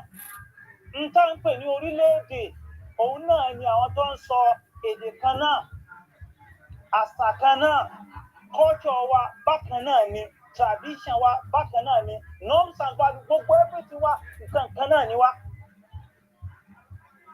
Orílẹ̀-èdè tá a pè ní orílẹ̀-èdè Yorùbá tó bá sọ yí pé abẹ́ àkàtà àwọn kan tó ń ṣe aṣojú wa, gbogbo àwọn beautiful presentation táwọn èèyàn ti sọ nípa pé ká ṣe báyìí ká ṣe báyìí ká ṣe báyìí ká ṣe báyìí with this present system tá a ń lò lọ́wọ́ kò lè work. Gbogbo ẹni tẹ́ ẹ bá rí ẹgbẹ́ wa kò ní work. Màá sì sọ díẹ̀ fún yín táyé bá wà. Ọlọ́run tó wá dá wa, tó dá Yorùbá, tó dá Ìgbò, tó dá gbogbo àwọn ẹ̀yà lọ́tọ̀ọ̀tọ̀ káàkiri, ó mọ̀ọ́mọ̀ fi kálukú sórí tẹ́rítìrì tó wù ní. Ṣùgbọ́n àwọn oríṣiríṣi ìṣẹ̀lẹ̀ ló ṣẹlẹ̀ tó di pé ní wọ́n wá mú àwa tí àyè ṣe ẹ̀yà kan náà, wọ́n wá máàjì wa papọ̀. Àwọn ọmọ ẹ̀yà wa míì bẹ́tẹ́ pé ní wọ́n ti wà ní other country, wọ́n ti lọ di minority ń bẹ̀. Bí irú àwọn ọmọ ẹ̀yà wa tán wà ní Benin, we have about 31 traditional rulers ní ìlú tá ń pè ní Benin Republic. Àwọn ọmọ ìyá wa ti lọ. Àwọn ọmọ ìyá wa wá di ẹni tí wọ́n ń sá káàkiri gbogbo orílẹ̀ àgbáńlá ayé, wọ́n wá ń develop àwọn other countries. Gbogbo n tó yẹ kí wọ́n ṣe fúlù wọn, wọn ò ṣe fúlù wọn mọ́. Torí pé kí ni sísítẹ́ẹ̀mù tá à ń lò, sísítẹ́ẹ̀mù tí ò dáa ni. Tọ́ àwọn tó sì kó wa pọ̀, wọ́n kó wa pọ̀ nítorí pé fún benefit titi wọn ni. Nígbà tí Lord Logan ń sọ̀rọ̀, nígbà kan ó sọ wípé ní a marriage between a rich lady of substance and means and a poor husband will result in a happy life for both parties. Òun kò ṣàdédé máàjì wa papọ̀. That is Northern Protectorate and Southern Protectorate. Nígbà tí wọ́n ti rí i pé nítọ̀ ìlú tá a pè nílùú Àrèwá tá à ń pè ní North yẹn tó jẹ́ aṣálẹ̀ tí wọn ò rí nǹkan kan mú wá gbogbo píríọ̀dù yẹn tó yẹ pé ní owó ara wọn gbogbo àwọn èrè tó ń rí náà wọ́n tó wá ń ná síbẹ̀ yẹn wọ́n wò pé ní ìsáyédà kẹ ju bí ilẹ̀ ọ́ ẹ máàjì méjèèjì papọ̀. Wọ́n sì máàjì méjèèjì papọ̀, òun náà sì wàá sọ̀rọ̀, wọ́n wá fi àwa wé wípé ní ó ní àwa ní a rich lady of substance and means, ìyẹn jẹ́ àwọn ará àṣàlẹ̀. Ó ní